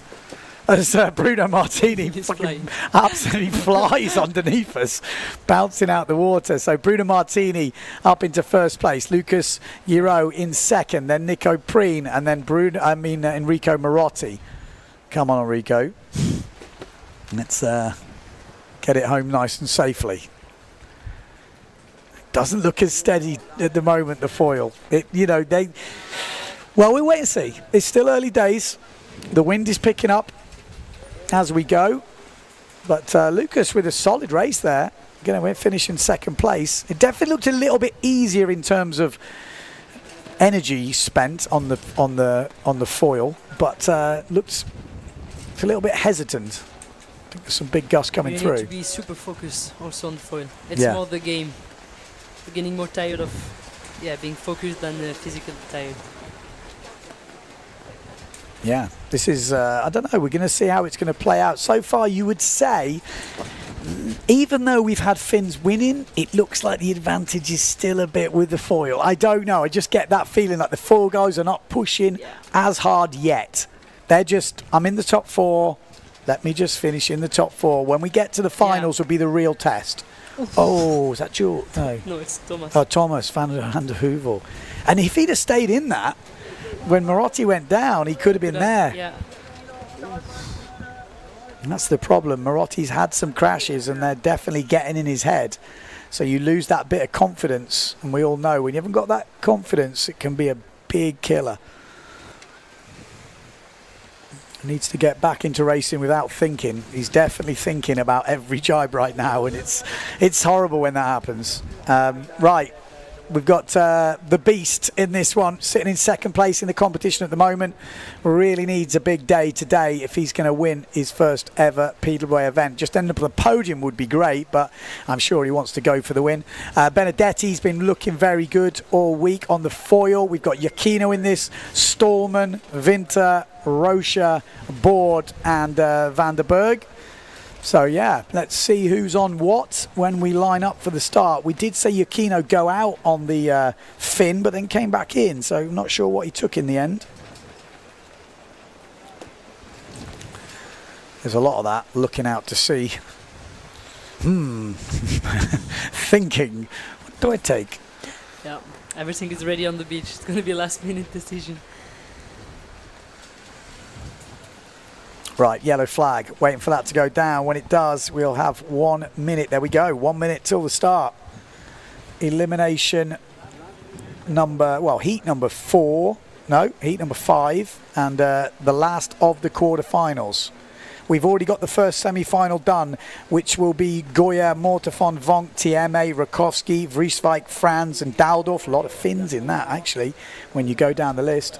And then we are just, this will determine what the second semi-final will look like. We just saw Preen qualify, we saw Marotti qualify, Giraud qualify, and Bruno Martini. So who will join them? 20 seconds to go. What has Johan So gone on? Is he on the fin? He is, isn't he? He's on the fin. Like, yeah, he's on the fin. So Johan So, the Beast, is on the fin. So is Winter. Down this bottom end is Van der Berg on the S2 Maui sail. And then we've got Benedetti on the foil. Everyone else on the fin. So it's just the Italian on the Challenger sail on the foil. Everyone else on the fin. So Matteo Giacchino is on the fin. We've also got Cedric Board on the fin. And the Beast at the moment is going to be fighting for 4th place if he stays where he is. But it's early days in this as we go down this first reach. And it's Matteo Giacchino and Cedric Board fighting it out down this speed run, which looks very bumpy at the moment for a speed run. I'll be disappointed if this was my speed run, but it's not easy. Benedetti actually looking pretty good on the foil, keeping it together as we come into this first jibe mark. And Benedetti's actually gone inside Cedric Board. So Matteo Giacchino first, Benedetti second, the 2 Italians 1 and 2. Then Johan So in 3rd place. We've got someone swimming. No, I think Winter, I think.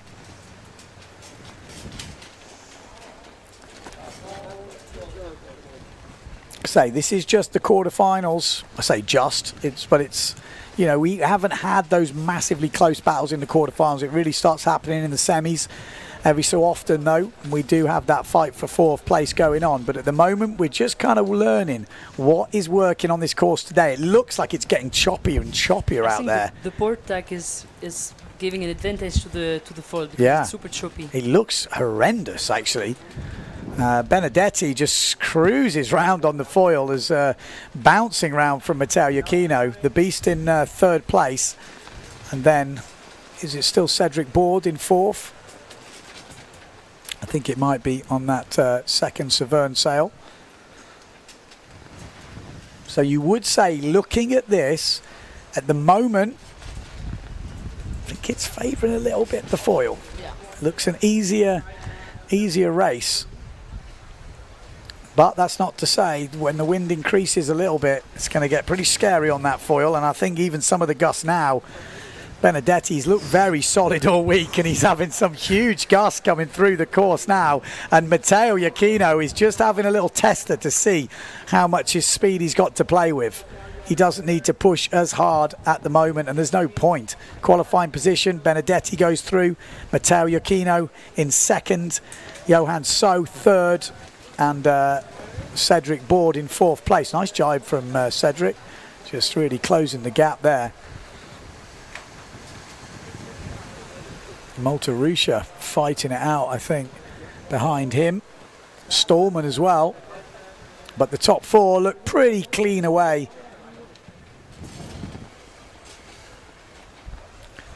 So Benedetti round in first, then the second Italian, Matteo Iachino, then Johan So. Still in contention here. And then, oh, it's a close one for fourth place there. Cedric Board coming through. And it looked pretty close with the Gastra of either Stallman or Rocha. Looks like Cedric had a better jibe. Yeah, he's come out at the moment.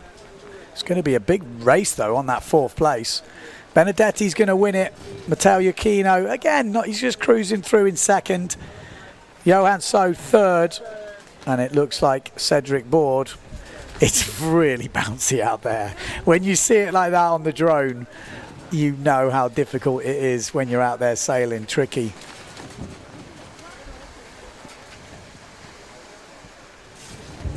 You're not going to see live speeds of the competitors. No, you're not. Not at this event. I mean, it takes money. Basically, all the things that you guys want extra, it literally is just taking money. So if anyone's got any money, wants to support that, I'm sure the PWA is open to it. But definitely, I think what the PWA is producing now, you know, media-wise, is as good as it's ever been. And I think even if you're not a windsurfer, you could have watched the race in this last week and been fully into it, which I think is where you need to be, because we need to get outside people looking at it. That's what other sports have. You know, you see motocross or something like this. All the people in the crowd haven't all got motocross, you know, bikes in their garage, but they go and watch. So you really want to be appealing to a different audience that isn't just windsurfers. So here we go. Justine, thanks for joining. She's going to get ready. What are you going? Okay, enjoy. We're going to have a little swap over. Justine Lemetier. I'm going to practice. Dieter van der Eycken.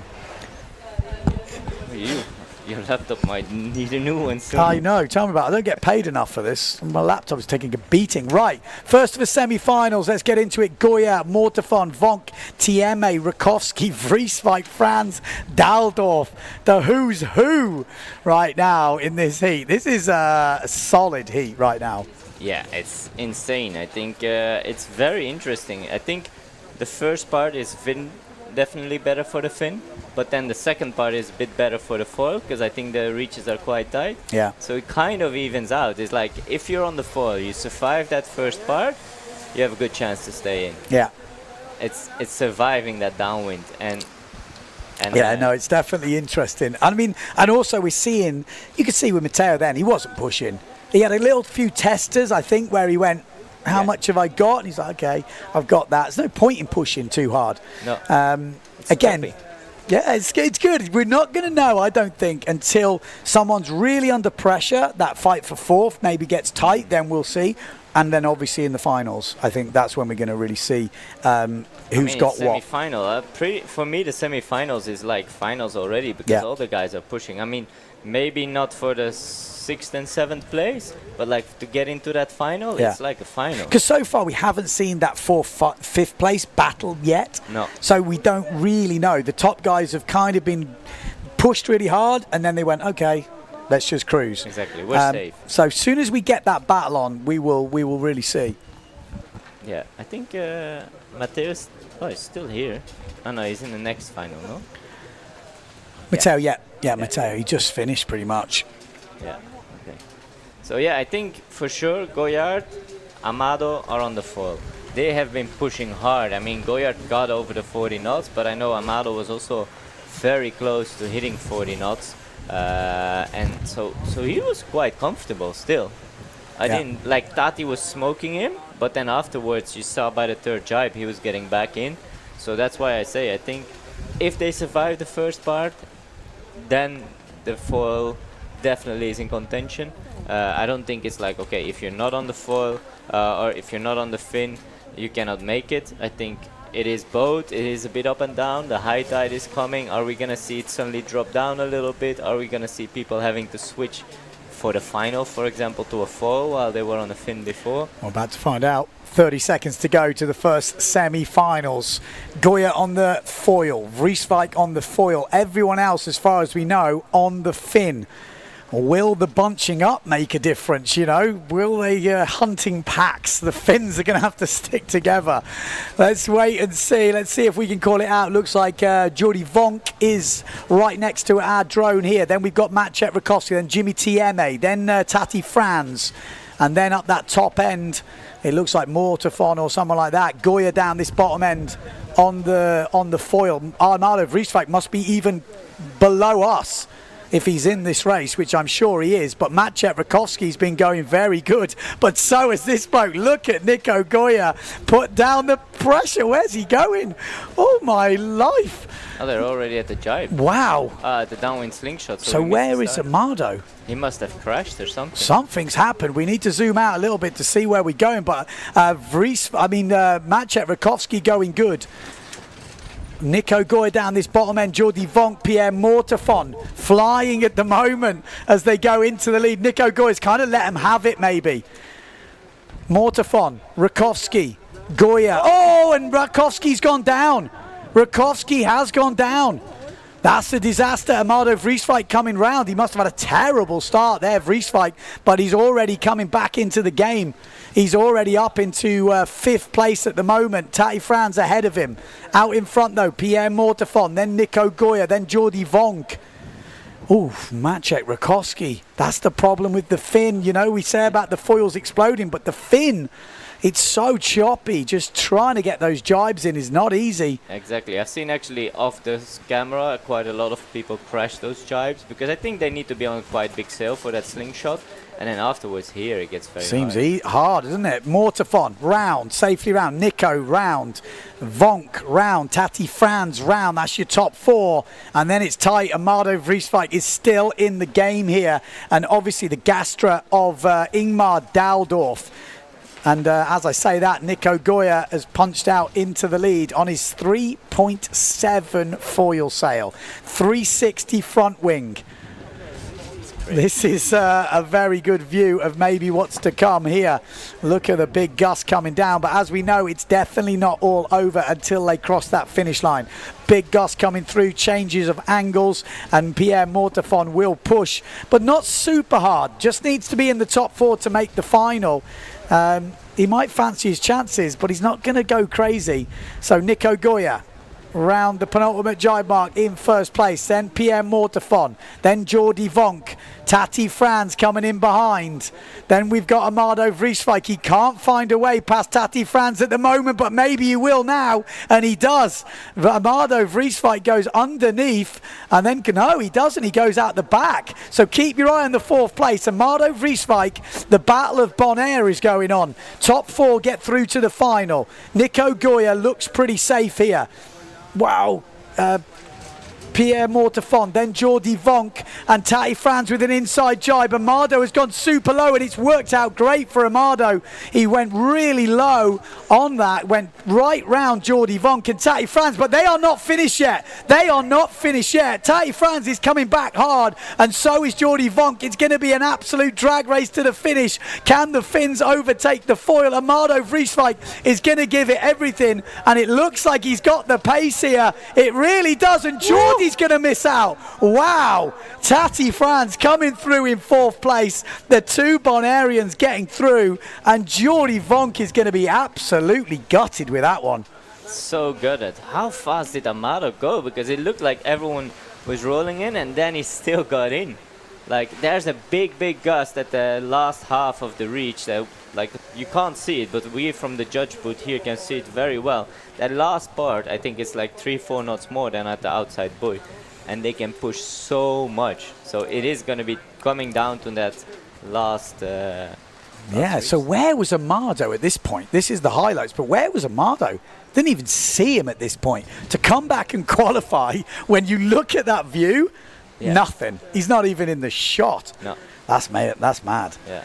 Rakowski was looking so good. Yeah, Maciek, we forgot. I mean, he crashed here. Oh! Just got pulled over. It's that funny angle of a jibe. Yeah. Because it's like a half a jibe, let's say, somehow. Yeah, I think funny angle, and you come in with a lot of speed. Your board is going straight, and like it doesn't want to grip really. A lot of times you see them when they're on a normal course a bit more, that they just before the jibe they go a bit upwind and then go downwind again. So they're going a little bit from the rail to the rail, and that can go. Gives you the grip. And now I have a lot of times I think they have to go quite wide, and then you have this gust from the back sometimes. That's what Maciek got, and you just get pulled over and there's nothing you can do. I was just going to say, was this the moment? And look at Tati at this point. Yeah, you would say that wow. is out. Tati, that's impressive. Jordi Vonk is not slow. No. Wow. He's going to feel pretty good with that. That's going to feel pretty good for Mr. Tati Franz. And good to see as well. Good to see. I mean, bad news for Vonk fans, but really good for the guys from Bonaire. Yeah, very good racing from... I mean, Tati is pretty fast. Like we saw in the qualifying round in the quarterfinal. He was super fast on that downwind straight, you know. Yeah. Second semi-final coming up. Bruno Martini, Giraud, Preen, Marotti, Benedetti, Iachino, So, Board. A lot more foils in this one. Be interesting to see if anyone has changed to the foil.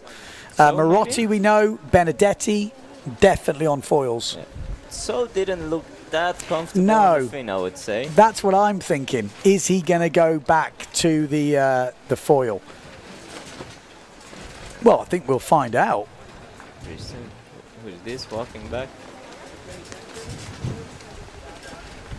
The beach talk, beach chat, post-race. They're lining up already again.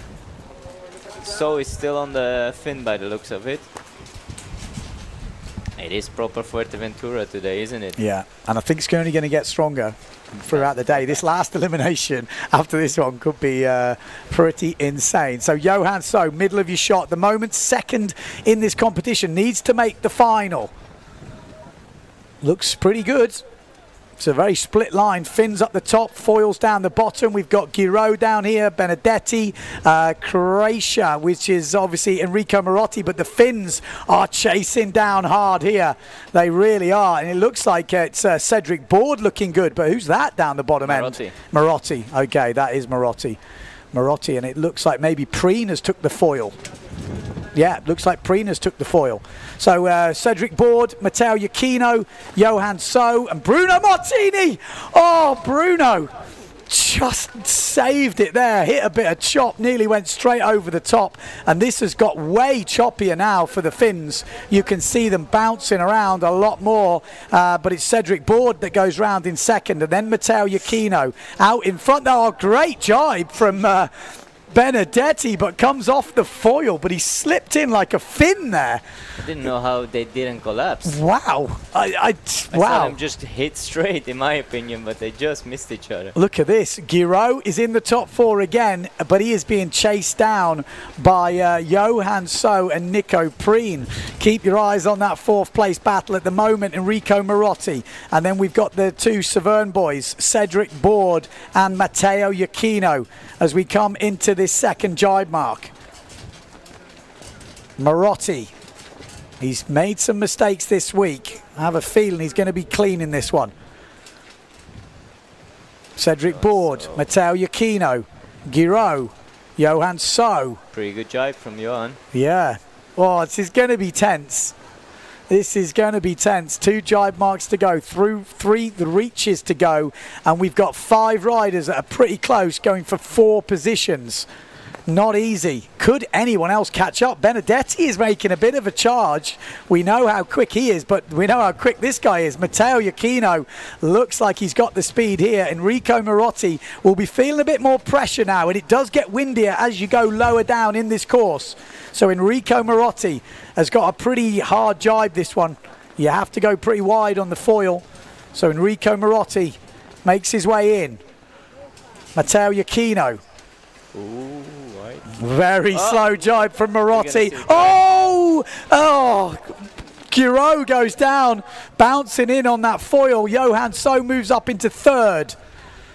Benedetti profiting into fourth now. I tell you, he looked like he was charging hard. Benedetti has just had an epic race. Cedric Board, the one dropping back, and Benedetti came out of nowhere there. You could see him in the background making ground all the time. But Enrico Marotti round this last jibe market first, then Matteo Iachino, then Johan So. Good news for So fans, he's going to be in the final if he stays there. Oh, bit of a shaky old jibe there, but it doesn't matter. He's in the top four.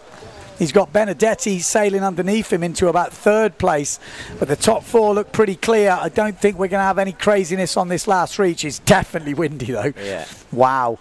Enrico Marotti, we didn't think we'd see foils winning in this sort of wind.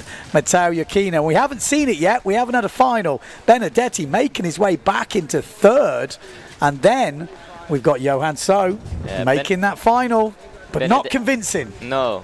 Benedetti can go and thank Girard because Girard crashed. Both So and Cedric had to go super wide. They had nowhere to go, and Benedetti could just come to the inside. And like, I feel for Cedric. I mean, he just misses out because someone else made a mistake. And but yeah, good racing, you know. That's what you see. I think if on was Bruno there? Sorry, that was. I just thought we didn't even see Bruno. No. He must have crashed off. He had a big catapult on the way out. Okay. I think so. On the next reach, I think he had a big catapult on the way out. So. Benedetti there. Oh my God. Oh, that was crazy. I mean, that jibe from. Oh yeah. See how wide they had to go, and look how far. He was so far back. Had no chance if that. Oh, there was a big crash. Maybe that was Bruno or Preen. I'm not quite sure who. Preen. I think on the fall, if you can hold it down, you're faster. But that's the thing. If.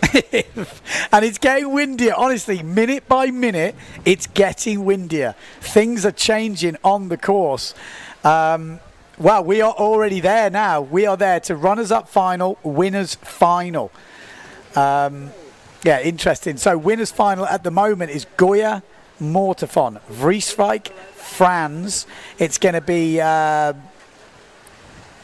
Marotti, Benedetti, Iachino and Johan So. So most of, if not all the major players. Pretty much the top 8 is in there. I think they're all there, aren't they? Let's have a look at the list. I know. So Goya's there, So's there, Iachino's there, Maciek is not there, so he will definitely drop back here. Yeah, he's only 1 point, but Amado Vrieswijk will take over from Maciek. And the real fight really will be Amado Vrieswijk and Matteo Iachino. There is 4 points between them, so depending on where they finish in this final. Pierre Mortefon he's only got a 9th as a discard. That could help him as well. It's not a bad discard at this stage of the competition. Definitely not. Okay, we're going to have an interview with Bobby Lynn. She's used to Bonaire. Be interested to hear what she's got to say about these conditions. 13 years old. Bobby Lynn, you've just been out to test the conditions. How is it? Wow, it's really strong. It's, I think, the strongest wind we have had during the races. And yeah, I tried to a little bit to go downwind, you know, with the speed run. It's really strong. It's like really strong. Yeah. What gear were you on? I was on a 4.9 and the 60 Isonic. It's 48 liters, so yeah, really small. Is that the smallest you've got? Yeah, it is. It's still too big. It's really too big for now. Yeah. Well, good luck. Go send it and have some fun. Thank you. Love it. Love the energy. I don't know why, but you know she's a star in the future. You just know, like, just listening to that interview just makes me want to go windsurfing. Like, just her first impression, she's like, whoa, oh my God. And she's on a 4.9. I wouldn't like to be on a 4.9. At 4.9. There's guys out there that are 100 kilos on 5.5s. So that's only 0.5 bigger. No wonder. That's what I was thinking. I was like, get your wave sail, get your freestyle sail. Just take that, have a bit of control. Epic, absolutely epic. Love it, absolutely love it. 13 years old from Bonaire, and again, she's got 2 twin sisters. I heard 11 years old, her twin sisters are. Yeah, yeah. Going to be really interesting what is coming in this sport. And again, the way the media is going like this, if you're growing up with this, yeah, for epic. sure. Absolutely epic. Love Star it. in the making. As long as they love windsurfing, they live on a good place, they have, I mean, you're saying like you have Tati, you have a lot of the Bonaire crew, they have a happy island vibe. And you have Sarakita also from the same area, and they're all pushing each other. So I think, you know, it's great to see. It's great that she just tries, you know. And actually, she's not been doing bad. Eh? No, if you look on the results, I she's been feel doing bad pretty good. because when we obviously do the women's race, there is a gap from the top 5 to that. So we don't really comment on it. And I think that's the problem with the women having a one fleet. Yeah. Because really then the only top 5 are getting a lot of the credit, and when you have early rounds, maybe, you know, some of the girls would be winning these early rounds if it was a qualification type thing to get into a final, and that might be something for the PWA to look at, that maybe the top 5 qualify for the final, and then all the girls get, I don't know, it's just interesting. Okay, we did feel like we were going to have a little interview with Pierre Mordavon, but in the moment he's going to have to get back out there for this final. It's pretty stressful times on the beach right now, so you know they're choosing between gears, they're trying to work out what to go. Mortafon obviously in that winners final. We've also got runners final coming up first, which will be Jordi Vonk, Ingmar Daldorf, we got Jimmy Tieme, Maciej Rakowski in there after, you know, he looked like he hooked in actually on that jibe or something like this. Could happen. Preen, Board, Martini, Giro. It's a tricky runners up final. Very tricky, and I think, you know what's going to be very tricky as well is as the tide will drop, it's going to get more choppy. So on the fin, even if the wind is picking up, like there's a disadvantage there again. Like we will see a little bit more rollers coming in. I mean, I'm not going to say on the foil that's easy as well. But also we're seeing guys that have been racing foil, all Pozo, all Furter, and now they're going on the fin, which is like, I guess that is a shock almost. So, you know, Maciej going down that jibe maybe shouldn't be too much of a thing, because we don't know that. Like we've seen obviously Tati, he looked good on the fin and he's been racing on the fin every day, so I think he would feel more comfortable.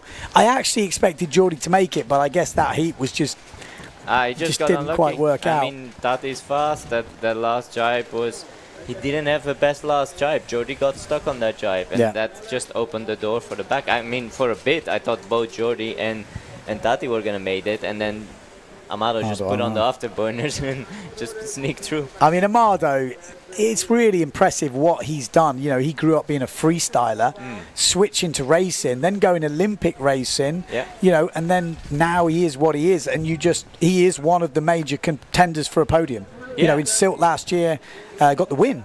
Exactly. He won Silt last year. And then he got 4th overall. To be very honest, he was actually racing when he was very young as well, slalom racing, and then he got into the freestyle. A lot of the guys were doing it. So he has some background, and his dad was always like, oh, you should be racing more. And then everyone was like, no, just freestyle, get the skills. And now he's just applying it. He has the motivation to hit the gym, bulk up. I mean, if you see him even, like, he loves racing. Because he's like a lot of the guys are big Formula 1 fans. They're all racing, and he's like on the sim every day. Wasn't his granddad like a famous racing car racer? Yeah, I think, I'm pretty sure he even won I'm not sure if it's in Formula 1, but in the motorsport, he won a world title in one of those things. So it's in the family. Yeah, it's in the blood, man, in the genes. And when Amado puts his mind on something, it's impressive, you know. Even wave sailing, like we're talking about only the freestyle and the slalom, but in wave sailing is pretty handy as well, you know. I think he did 13th in Pozo, so he had some good results. He can do doubles, he can, Amado going to be double air culos and stuff in tomorrow probably. Yeah. The freestyle is starting then, but we first got to finish today. Let's do elimination 10 runners up final. Jordi Vonk, Ingmar Daldorf, Jimmy Tieme, Maciek Rakowski, Nico Breen. We got Cedric Board, Bruno Martini, and Lucas Giro.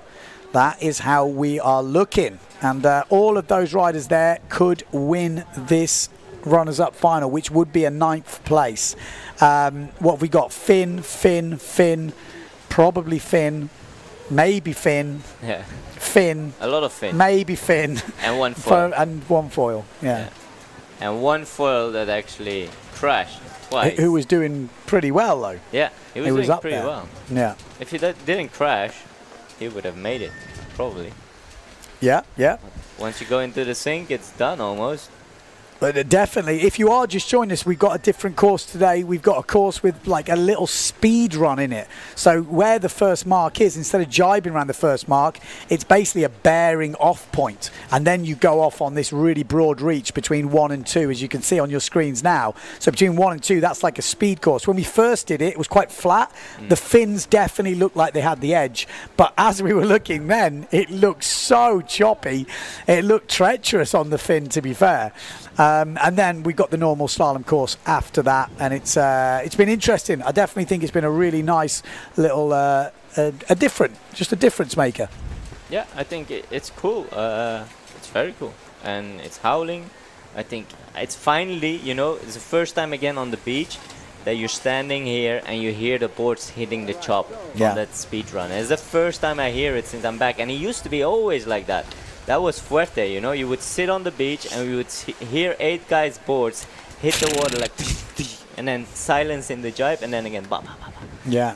So it's amazing to see, and I think it's cool. I think it's makes it mix up. It will be a very good overall winner. Yeah. Okay, let's get into it. 24 seconds to go. Looks like Cedric Board down that bottom end near the pin end. We got Maciek Rakowski, Jimmy Tieme in the middle of your screens there. Obviously Maciek on that pink sail, Jimmy on the duotone just below. Then we got Jordi Vonk up from Maciek on the duotone. A couple of the Pride boys further up. Bruno Martini being the closest to us. And then we've got down this bottom end. We don't always get those guys in at the bottom end. The foilers kind of creep in. But Maciek Rakowski, good start from him. He knows he needs to go well. So does Bruno Martini flying. Lucas Giro down this bottom end. But it is Maciek Rakowski and Bruno Martini are absolutely going for it in the middle. It's going to be Maciek Rakowski that's going to get the first bear away. But Bruno is definitely not giving up just yet. Great to see this, boys. And look at Bruno edging down, flying. He's left the drone for dead as we come into this first jibe mark at the end of the speed run. Bruno Martini is an absolute animal. Going round in first place, the Italian. You can see how choppy it is there. So Bruno round in first. Second place, Maciek Rakowski. Then we've got Cedric Board, yeah. Then we've got inside jibe from Daldorf there, and Jordi Vonk fighting it out. But Bruno Martini out in front, the Italian animal. It's massive. He is massive. You got no his perception. Because I give him a hug the other day because he had some pretty crashes. My God, it's like hugging a bear. He's huge. Did you get around? I couldn't quite get my hands to touch. Felt like one of them small girls. But Bruno Martini leading. Maciek Rakowski in second place, which is a good result. We've got Cedric Board, Jordi Vonk fighting it out. Oh, Bruno Martini's gone down on the outside jibe mark. Just jumped off the chop as Maciek Rakowski comes round. So does Jordi Vonk, and Bruno's back on. Oh, that was a good recovery. Back up and running. So Maciek has got another chance to hold him off, as I think a couple of the boys went down in the back of the pack. So three-way race at the moment at the front of the pack. Maciek Rakowski with a downwind line. Bruno Martini upwind. Then we've got Jordi Vonk in third place at the moment. I mean, either number 1 and 2, Maciek and both Martini were in the top 6. So we missed that Martini also didn't make the top 6. So for them to make 1 and 2 here is crucial. Oh, look at Bruno Martini. He took a higher line, and he's using that to his advantage as they come into the mark, and he is absolutely going for it. Maciej Rakowski is going to stay in first, though. Then we've got Bruno Martini. Inside jibe from Bruno, gets the power on. Jordi Vonk in third place. Full old school Finn racing right now. At the front of the fleet, the Italian is pushing the Polish rider. Maciej Rakowski leading the tour at the moment, but Bruno Martini doesn't give a monkeys. He has just powered down over the Polish rider, and Bruno Martini takes the lead once again. He likes to make it exciting, doesn't he? So Bruno Martini, tight jibe from him, just shuts the door on Maciej Rakowski. Maciej now in second place, Jordi Vonk in third, but it is going to be Bruno who is going to have the final run on the Finn. What a great race from Bruno Martini. He went down, got back on, and still has managed to be leading this runners-up final. So it is going to be a 9th place finish in the 10th elimination for Bruno Martini. 10th place, whoa, over the line from Maciej Rakowski, followed by Jordi Vonk. And then I think it's Cedric Board. Yeah, I hope they see Martini laying there in the water. Jimmy Tieme, I think, coming through now. But what a race from Bruno. What a speed, I must say, because actually race-wise, he did make a mistake by crashing. He crashed and he still won. I mean, he crashed in a good position. Wow. That was a tight start from Maciej. I was like, ooh, if this is general recall, Maciej is over. He must have been on the second, but then look here, the afterburners from Look at Bruno. that. And how close. You could see he liked to get a bit more upwind because he's faster. He must be faster at a certain angle. He must like a certain angle. He did it on that second to last reach, or whichever reach it was. This was the mark he went down at. That's his tactic. Get so far ahead, and then if you make a mistake, you've got time. Waldorf, he couldn't make the mark. He actually was upwind of the mark when he came out, so he had to swing he back. must have had a really wide jibe on this inside. Yeah. And it all packed up because the first guy crashed, you know? Like, if you're in the front and you crash, you're kind of still a bit in clear water. If you're coming from behind and the guy crashes in front of you, it gets look at this. Look at this. This is where Maciej went, you know what? You can have it. You can have it. He probably thought he might get a chance here, Maciej, but in the end, Bruno actually did a good tactic there, just squashed it. And he kind of got stuck, and then he was like, okay, I'll just close the door for the rest, and then that's it. Yeah, he's stoked. He honestly, so he did win a final on the foil, but he's definitely one of those guys who's like, Finn. Yeah, he's been on the foil a lot this week, and we've seen moments of just absolute brilliance, moments of madness, moments of carnage. But he has been the one who turned up to Pozo and was gutted that it was kind of in the end they were all on foils. Yeah. You know, he tried on the Finn, it just wasn't good enough. Okay, here we go. 10th elimination. This is a very big one for the overalls at the moment because we've got all the major players in it. We've got Goya. Well, actually, I'll say that Maciej was in the runners-up final, but Martini more on that in a minute. We've got Goya on the foil, Mortefon on the Finn, Vrieswijk on the foil, Franz on the Finn, Marotti on the foil, Iachino on the Finn. How they set this up? Benedetti on the foil, and so I think on the Finn. That is very goodly well done, boys. Fin foil, fin foil, fin foil, fin foil. So by my reckoning, we've got an equal match-up here. Yeah. I don't know if we can get our drone guy just to get that pin end of the line in, just so we can see everyone in the mix here. I definitely have the feeling the foils like the pin end. Yeah. The fins like need a bit more depth, but not all the way the boat. Like Tati is a bit more in the middle, and I think it's actually a better line from what I've seen the race before. So 4 foils, 4 fins. Here we go. Enrico Marotti down this bottom end. Then we've got Amado Vrieswijk. Then Nico Goya. Then Benedetti up the top end. Not a good start from Tati Franz. The Beast a little bit further back. Matteo Iachino has had the best start out of the Finns. Pierre Mortefon is coming through now, though. Here comes Pierre Mortefon, but Nico Goya is holding his line. And there is a massive crash for Enrico Marotti. Enrico Marotti just hit the deck big time. So the Croatian is out of this race at the moment, and Pierre Mortefon wants this. You know he wants this. Matteo Iachino wants it. Who will get it, though? That's the question. Look at these boys. We've seen this battle time and time again here in Fuerteventura. Who will win it this time? Or could it be Nico Goya? Round in first place, we have got Matteo Iachino. Then we've got Pierre Mortefon. Good jibe from him as Nico Goya goes really wide. We know this leg is quite tight, so let's see how it plays out. But Nico Goya looks like he might have got an advantage, but Matteo Iachino will bear down into this jibe mark and look very quick towards the end of it. Nico Goya, though, may be taking an advantage here. Matteo Iachino in first, third place from Mortefon, but Nico Goya has took the lead. He's under definite more pressure from Matteo Iachino, but Pierre Mortefon has just run a roll. Iachino, look at Mortefon go. He's gone straight to the mark. He's going to take up that inside line. Great line from Pierre Mortefon. What a jibe from the Frenchman. Pierre Mortefon, and Iachino has gone down. Iachino has gone down on the outside, and Pierre Mortefon now fights it out with Nico Goya. It's the battle of the French. Fin versus foil, and Nico takes a nasty little hit there. He doesn't want to push too hard. He knows in the overall Nico might need what a second will be enough. But out in front, look at Mortefon. Devastating speed. This guy lives in one of the windiest places in the world. He loves racing on the fin, and this is just going to show why. He is so quick right now. Pierre Mortefon is leaving everyone for dead as he comes into this penultimate jibe mark. So 2 jibe marks to go. Pierre Mortefon from France. He needs a little bit of a lift today. He's really good at coming back on the last day of competition. Pretty solid jibe from the fin, but Nico Goya on the foil will have a better jibe. We've got 1 jibe mark to go. Pierre Mortefon cannot back out. The beast is there.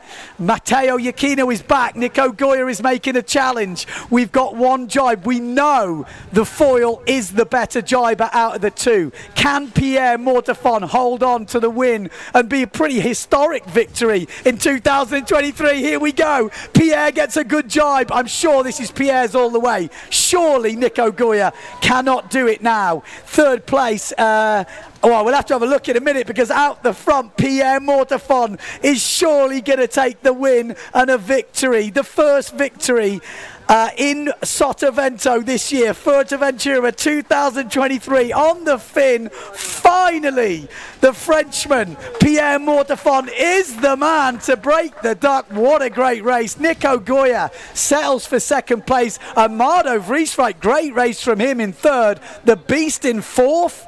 Fifth place is Matteo Iachino, then Tati Franz, and then Benedetti in 8th place. Wow. Very, very good race from Mortefon. He really on that outside jibe, that second one, that was like, okay, we are not, everyone's slowing down, I'm going to go faster, I'm going to go inside line, and left everyone for that there. He literally just nuked it, like just put like a turbo boost on. Like you say, everyone was kind of slowing up, looking at the jibe.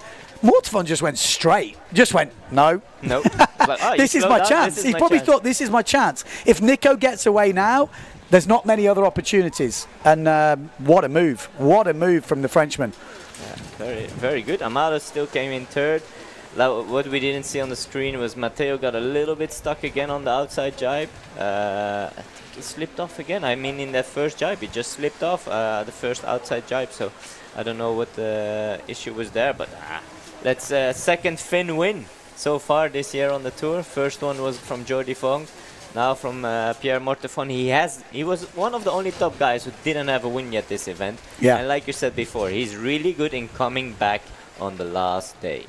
He did it in Lake Garda. He won the last elimination, and that moved him into the podium. Yeah. In Pozo, he came back on the last day and got onto the podium by 0.3 points. Okay, let's get an interview and see what happened with Enrico Marotti on that first run. Bruno Martini winning that losers final. It all got a bit tense at the end. What happened? It was really intense. I mean, I fall in the jibe outside, but as soon as I was falling, I was already thinking how to lift me up, because I really didn't want to give up until the last one. And fortunately, I was fast to go back on my fin, and then I was already already able to fight with Maciek. I think Maciek was with the 6'8", so he was a bit even more overpowered than me. And I know especially in the way out, I'm a little bit faster. So I just put the hammer down and say, no, I want it until the end. And then on the finish line, you spun out, or what happened there? The finish line, I just get the hook. I got the gas after the line and just catapult. Also, yes, I was also a little bit tired. Is it physical out there? It looks like that speed run's super fun though. It is. To be honest, it take me like one or two hits to warming up. But yeah, I don't know if it was more physical with the foil or overpower or now with the 5.6. I don't know. I'm struggling all week. I just don't want to give up until the end. Now still another one, and let's go. Good luck. Thank you guys. Love it. You can't not love it. He is an absolute animal, and he's always pushing. Like I say, I like that. Like in the commentary booth, I know watching at home, yes, consistency wins the day, but when you're watching, you love that type of attitude where it's just all or nothing. I will take it till the end. Sorry, I thought that was going to be Enrico Marotti, but we're going to have a little replays of that final. Let's have a little talk through that final, because it was an interesting race there. And keep your eye on the bottom of your screen, Enrico Marotti on that blue and green Neil Pride, because he was going well, but we saw a big crash coming on. What happened just there? Touched, just touched, and then another big crash to add to the show reel. He flew out. Wow. I mean, this was interesting. Pierre Mortefon had a really interesting jibe there. Yeah. Came in with loads of speed. Nico obviously going super low on the foil, and then this is where Pierre just went straight. Everyone slowed down, and he just like, okay, that's my gap. Yeah. Because you need to get inside the foil there, or you got no chance. Yeah. And here Matteo just got pushed over. But how good was the jibe from Mortefon as well? He's he came in tight and still managed a jibe like that. Yeah. Wow. This run as well. Yeah. Okay, that was the final. Okay. I thought. Okay, Pierre Mortefon interview coming up. Congratulations, Pierre. Victory in that one. How is it out there? It's wild, but we love it. No, it's good. I was finally on the fin, and I wanted it, so I push. Matteo had a little better start than me, but I was coming back on the speed run. Then Nico also attacked downwind on the second reach, and before the second mark, I was fast. And I wanted to pass at this moment, so I went down on Matteo, passed below Nico, and then I had a really good jibe. It was super windy outside, and then I wanted to push as much as I can because I knew that Nico will arrive, and then I saw it was also hard for him on the foil. It was not easy on the fin, but it was good. Awesome. How do you like that speed run? How fast were you going? Yeah, it's different, so it's good. I went like 39.5, something like this. So yeah, it's pretty fast, but not easy. It's full of bump. Wind is changing, but it's good. Awesome. Well, good luck for the last round and have fun. 39.5 on the. Are you joking me? That is as quick as I've ever heard anyone do in a race. I always remember Al Bow saying, "Oh, it's quick today. I'm doing this." Was a few years ago, 36.5 or whatever. In a race. I've never heard anyone do 39 point. Is he taking the mickey? I don't think so. He looks so serious when he said. We never had a speed run. You have to keep that in mind as well. They come out with maybe 36 knots already. 35, 36, and then they get that downwind slingshot effect. Wow! But that's fast. that is so fast. I don't want to spin out with that speed. Okay, we got Nico Goya. Let's go and have a chat. Nico Goya, second in that one. On the foil, how was it? It was really, really strong. It went even stronger for the final than for the quarter and the semi. So the wind is definitely increasing. It's hard on the foil. That's really hard to control. It's a bit on the edge. I didn't crash so far, so that's good. I'm with a small gear, so that's nice. On this one, I saw I was in front of Johan. I was in a good position, so I didn't push 100% for the win. I saw Pierre going inside, so okay, I let him go. I didn't try to fight or anything, because it was safer for me to hold the second spot and to have a second spot on the ranking rather than trying to be first and losing everything if I crash. So it was a bit of a strategic race here, but that's super interesting, and just one more race to go, and that's going to be intense again. So you're balancing on the foil, doing nearly 40 knots, and going around the course with 8 other people, and you're still thinking about your strategy and ranking. Yeah, of course. I mean, like, you think about it, you see it, and like you have the time for it. It's you see where the others are, and it's not hard math to say, okay, I'm in front, I'm leading, I just have to defend. So that's not super hard math to do. And you've got the GPS on. How fast were we going? Out of battery, I think. But I would say, from my experience, not so quick, because I'm not really pushing. I'm not really able to push because it's a bit unsafe. Maybe 34, 35, but nothing like crazy like 38. Like just like steady speed like the other days, but like it's a bit too strong to be really pushing. So yeah. Good luck for the final race. Thank you. Yeah, I think that makes sense. From what we saw, you could see Pierre went past and he went, you know what? Second is good for me. Second is good. He's got 2 9th places as his discards. Johan is only 3.9 points behind him, so it's still super close. He can't rely on his discard, so it will all come down to this last elimination. If Johan can make the final, it's going to be depending who finishes where in that final. If Johan doesn't make the final, then things will get a lot, well, it's pretty much over. If he doesn't make the final, if Johan doesn't make the final in this, Nico wins. Yeah. As simple as that. Matteo Iuchino is now holding on to that 3rd place in the overalls, 30.7. But Amado's only 2 points back now, so it's still super close. Maciej Rakowski has dropped back. Oh, he's still in 5th, actually, but he's 38.7 points. Pierre Mordevan has moved up, but he had a bad day yesterday. For the podium type places, so he's still a bit further back. Even with that win, he's got 41.7. There we go. Yeah, 41.7. Bruno Martini as well. You know, he's pushing hard. He knows he's not going to do much damage in the overalls, but that's just how he is. Loves it. You know, Marotti still in 8th place, 59 points. Yeah, I can see that pretty much staying the same no matter what they do. It's going to be very difficult to make a move. Looking at second discards, although second discards, no, there's no 22s for Bruno Martini, so he needs another good result. Yeah, he needs to make at least good top 16, good result in the final or losers final, whatever comes up. Otherwise, Marotti could sneak in. But I mean, you still say. I could say Johan So has just guaranteed himself second in this competition. I'm just looking. Second discards in 8. If you add 8 onto 21, you get 29.7. That means Iuchino or anyone else cannot beat him. So Johan So is guaranteed second right now.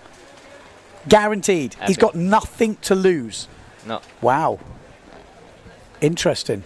Interesting. We got Marotti on the beach. He's going to have a chat, see what he's got to say. Enrico Marotti, we know you're super fast on the fin. Why the decision to go foil here?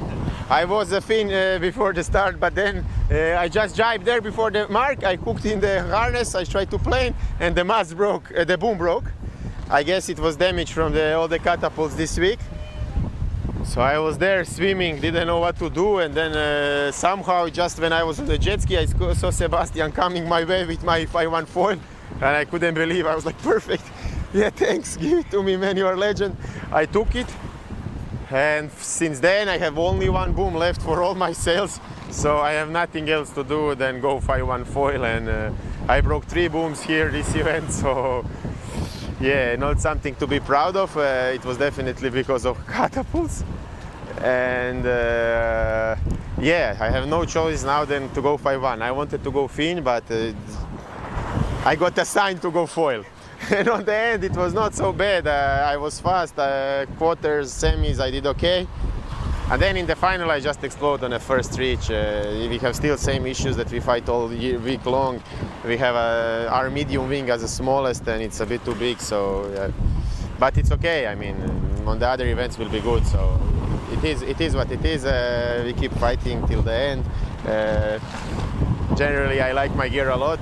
It's just a touch too big, but the feeling and everything is amazing. If I could choose my smaller 64 small wing, I think I would be really competitive. And unfortunately, I'm not able to, as I need to be ready for all the season, and then I just choose 2 big wings. So it is what it is. But today it's really windy and it's super challenging out there. Awesome. Well, good luck for that last race. Thank you. We enjoyed the last one, and that's it. Thanks. Bloody hell. He's had a rough week, hasn't he? He really has had a rough week. I mean, of the week, I think. Yeah, you could just see him going, "Oh my God, I can't wait for this week to be over." It's like he's been assigned to foil. I love it. He's been assigned to foil in the craziest conditions of the week. 1 boom left. The guys bring 7 bore bags, and they're going through all of their gear. Well, I mean, let's put it into context. They have had some of the heaviest crashes. Some of you guys will never take a crash that big in your life. You won't do in your lifetime. The speed they're going, the weight they are, just the impact, the intensity of those crashes is insane. So you're going to break gear. It's just inevitable. Something has to break, because if the gear doesn't break, your body, because they're hooked in when they land. I don't know how the bodies are. Like, you're telling, like, okay, it's just the gear breaking, but like not many people would break that gear and then stand up the next morning and do the same thing again 100%. and do the same catapult again. Like, Crazy. You would leave the beach. It's absolutely crazy. Okay, well, we're going to take a break now. We're going to be coming back for elimination number 11. That will be the last elimination of this competition. Nico Goya, Johan So going for the win. They both can't finish less than second, so the guaranteed podium going to be an exciting final. And then the battle for the podium, Mateo Yakido, Amado Vrieswijk, and maybe Maciej Rakowski is not quite out of it. He's close to being out of it. He'd have to win, and they would have to not be in the final. It's close. But anyway, and we've also got the women's results coming in. We're going to be doing 2 eliminations for them. So stay tuned. We'll be coming back soon. 2:40. 2:40. What time is it now? Yeah.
Un gesto puede despertar tu felicidad.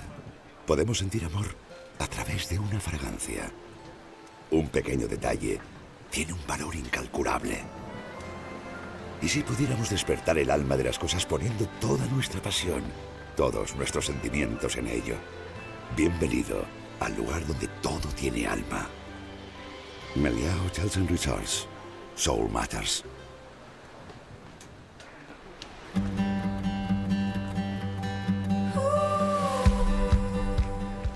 Welcome to Sotavento.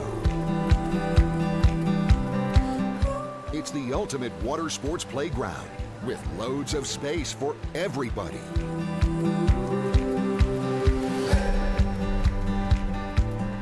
We offer the latest rental gear. Our professional courses will help you improve your style and riding technique. And with the hotels nearby, it's only a few meters from the bed to the board. Come and enjoy our water sports paradise.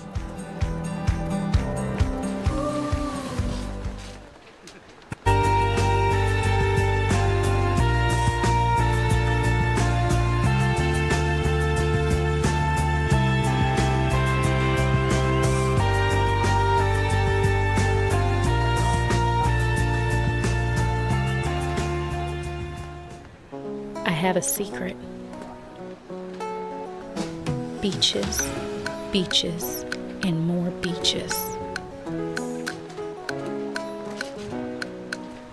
Wild and unspoiled nature.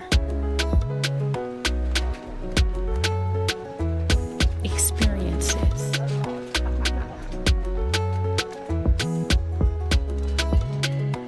Sensations. Stories.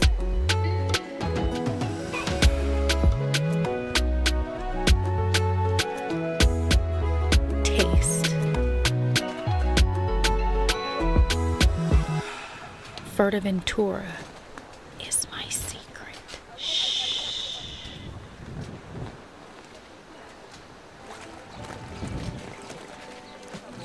Here, everything is designed with you in mind. From our distinctive private areas to our most privileged suites, where light and colours evoke a distinctive sense of peace.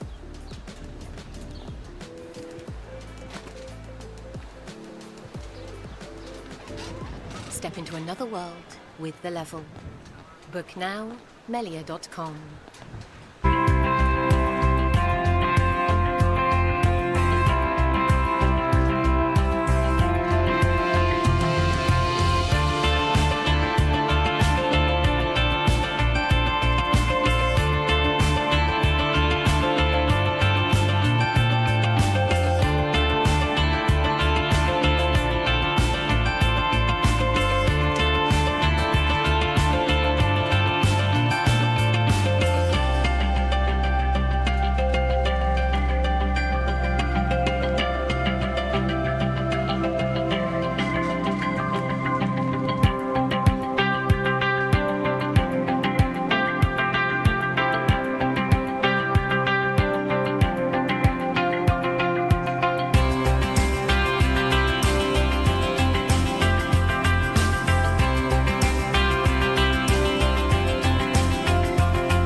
Olvídate del reloj.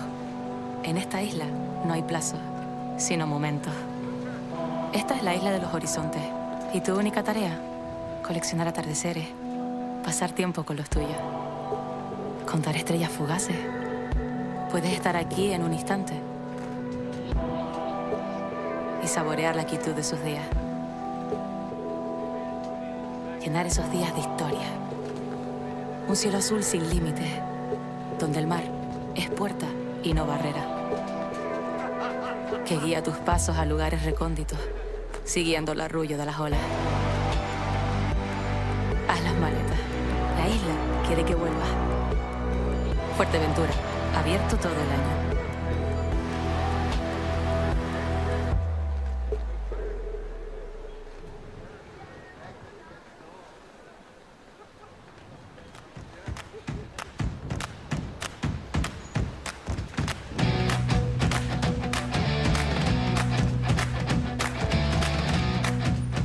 The Fuerteventura World Cup looks back on a long tradition.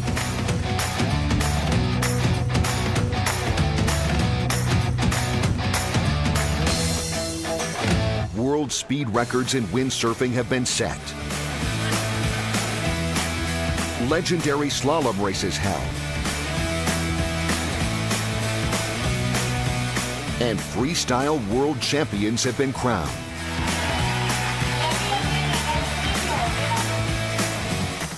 In kiteboarding, we have seen hang time records.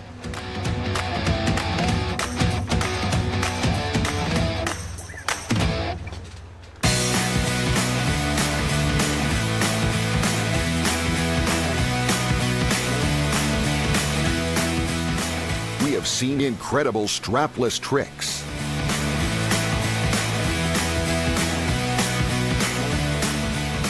As well as exhilarating kiteboarding freestyle world championships.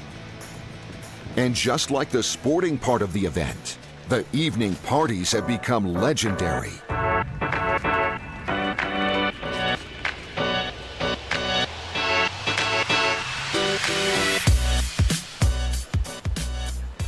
For the 35th anniversary, windsurfers will compete in the disciplines of freestyle and slalom, with men and women alike as part of the PWA World Tour.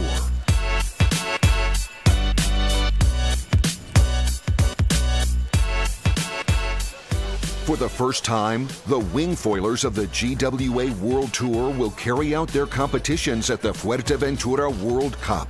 They will also compete in two disciplines, free fly slalom and surf freestyle.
Un gesto puede despertar tu felicidad. Podemos sentir amor a través de una fragancia. Un pequeño detalle tiene un valor incalculable. ¿Y si pudiéramos despertar el alma de las cosas poniendo toda nuestra pasión, todos nuestros sentimientos en ello? Bienvenido al lugar donde todo tiene alma. Meliá Hotels and Resorts. Soul Matters.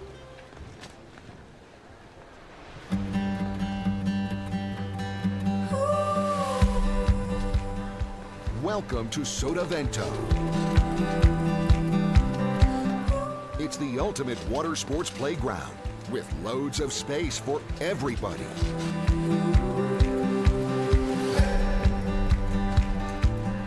We offer the latest rental gear. Our professional courses will help you improve your style and riding technique. And with the hotels nearby, it's only a few meters from the bed to the board. Come and enjoy our water sports paradise.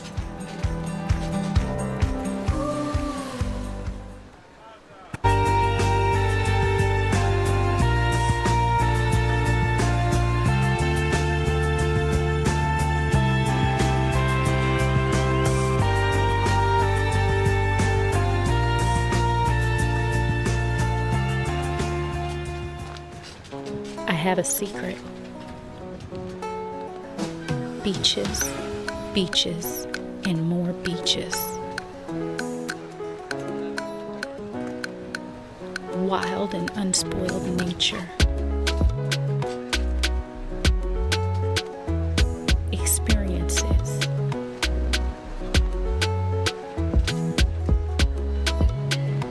Sensations. Stories.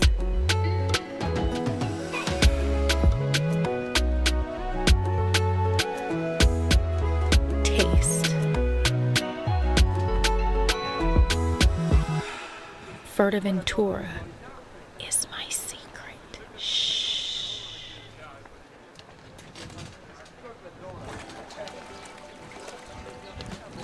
Here, everything is designed with you in mind. From our distinctive private areas, for our most privileged suites, where light and colours evoke a distinctive sense of peace.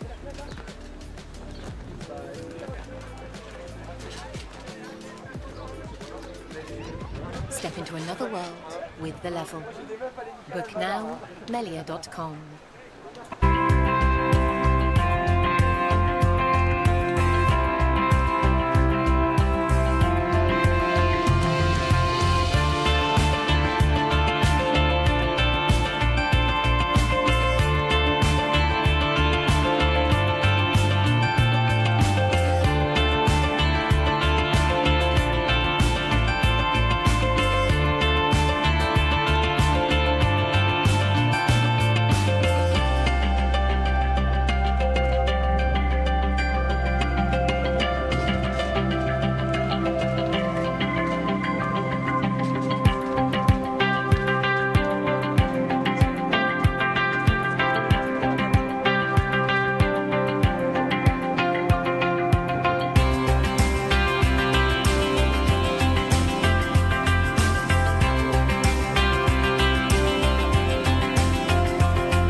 Olvídate del reloj.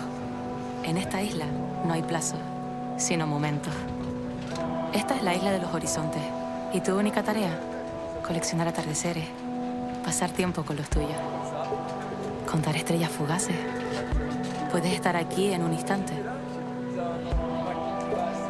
y saborear la quietud de sus días. Llenar esos días de historia. Un cielo azul sin límites, donde el mar es puerta y no barrera, que guía tus pasos a lugares recónditos, siguiendo el arrullo de las olas. Haz las maletas. La isla quiere que vuelvas. Fuerteventura, abierto todo el año.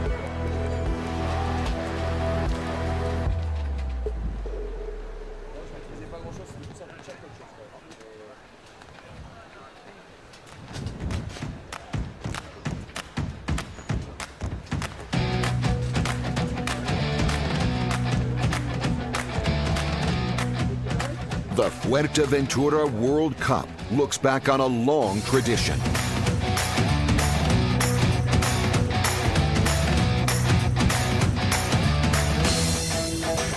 World speed records in windsurfing have been set. Legendary slalom races held. And freestyle world champions have been crowned.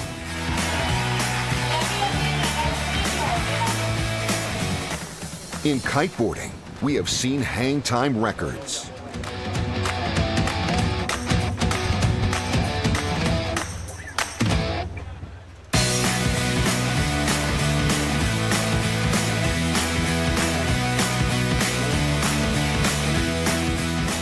We have seen incredible strapless tricks.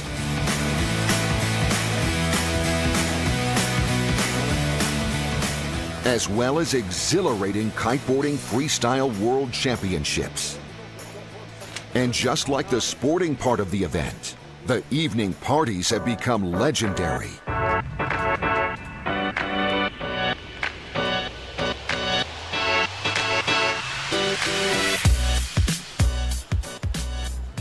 For the 35th anniversary, windsurfers will compete in the disciplines of freestyle and slalom, with men and women alike as part of the PWA World Tour.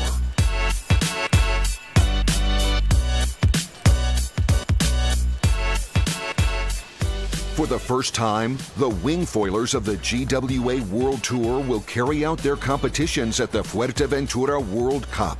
They will also compete in two disciplines, free fly slalom and surf freestyle.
Un gesto puede despertar tu felicidad.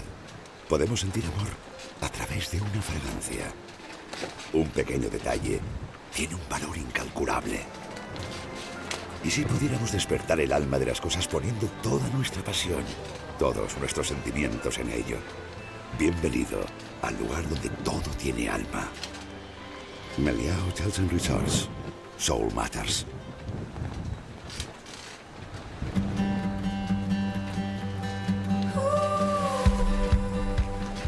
Welcome to Sotavento. It's the ultimate water sports playground with loads of space for everybody.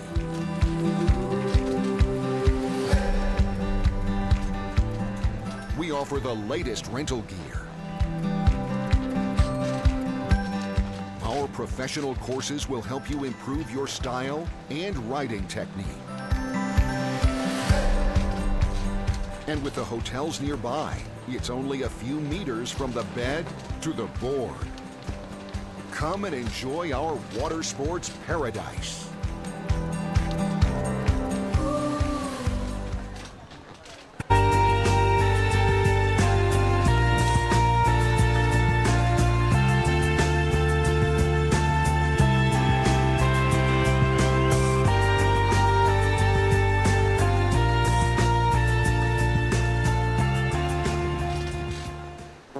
I have a secret. Beaches, beaches, and more beaches. Wild and unspoiled nature. Experiences.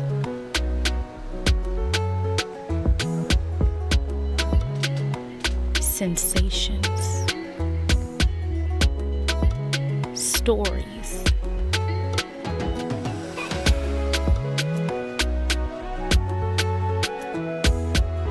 Taste.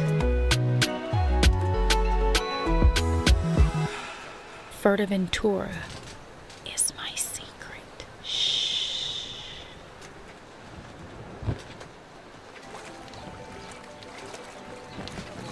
Here, everything is designed with you in mind.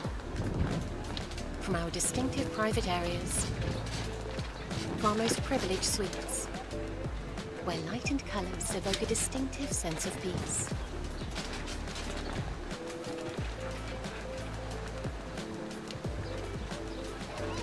Step into another world with The Level.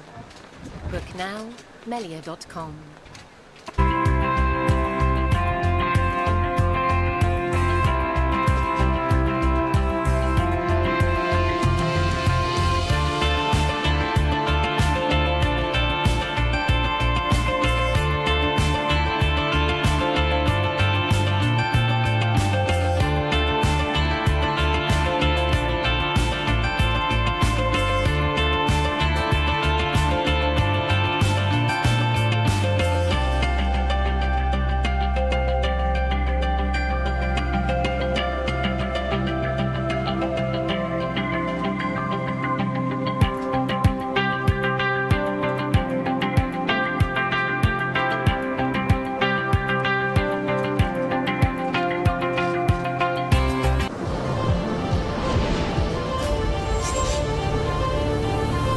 Welcome to Fuerteventura!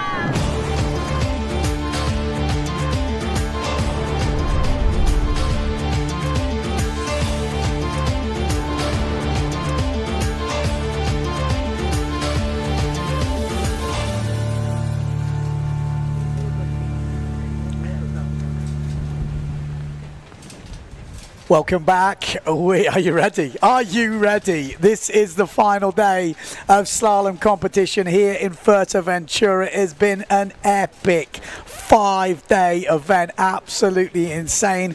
Best ever?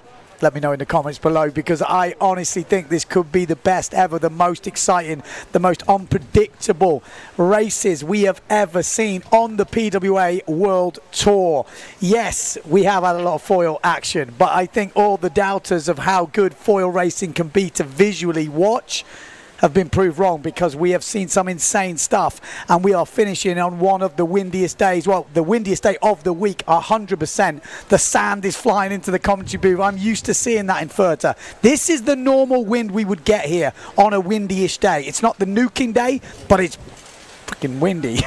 That's for sure. And we have just seen the Finn win the first elimination of the week. It's took until the last day. It took Pierre Mortefon. He topped out at 39.5 knots. I asked him, you taking the mickey? He says no. He thinks he basically did it on the sort of a slingshot round that speed course. We've got a different course going on today. It definitely favours the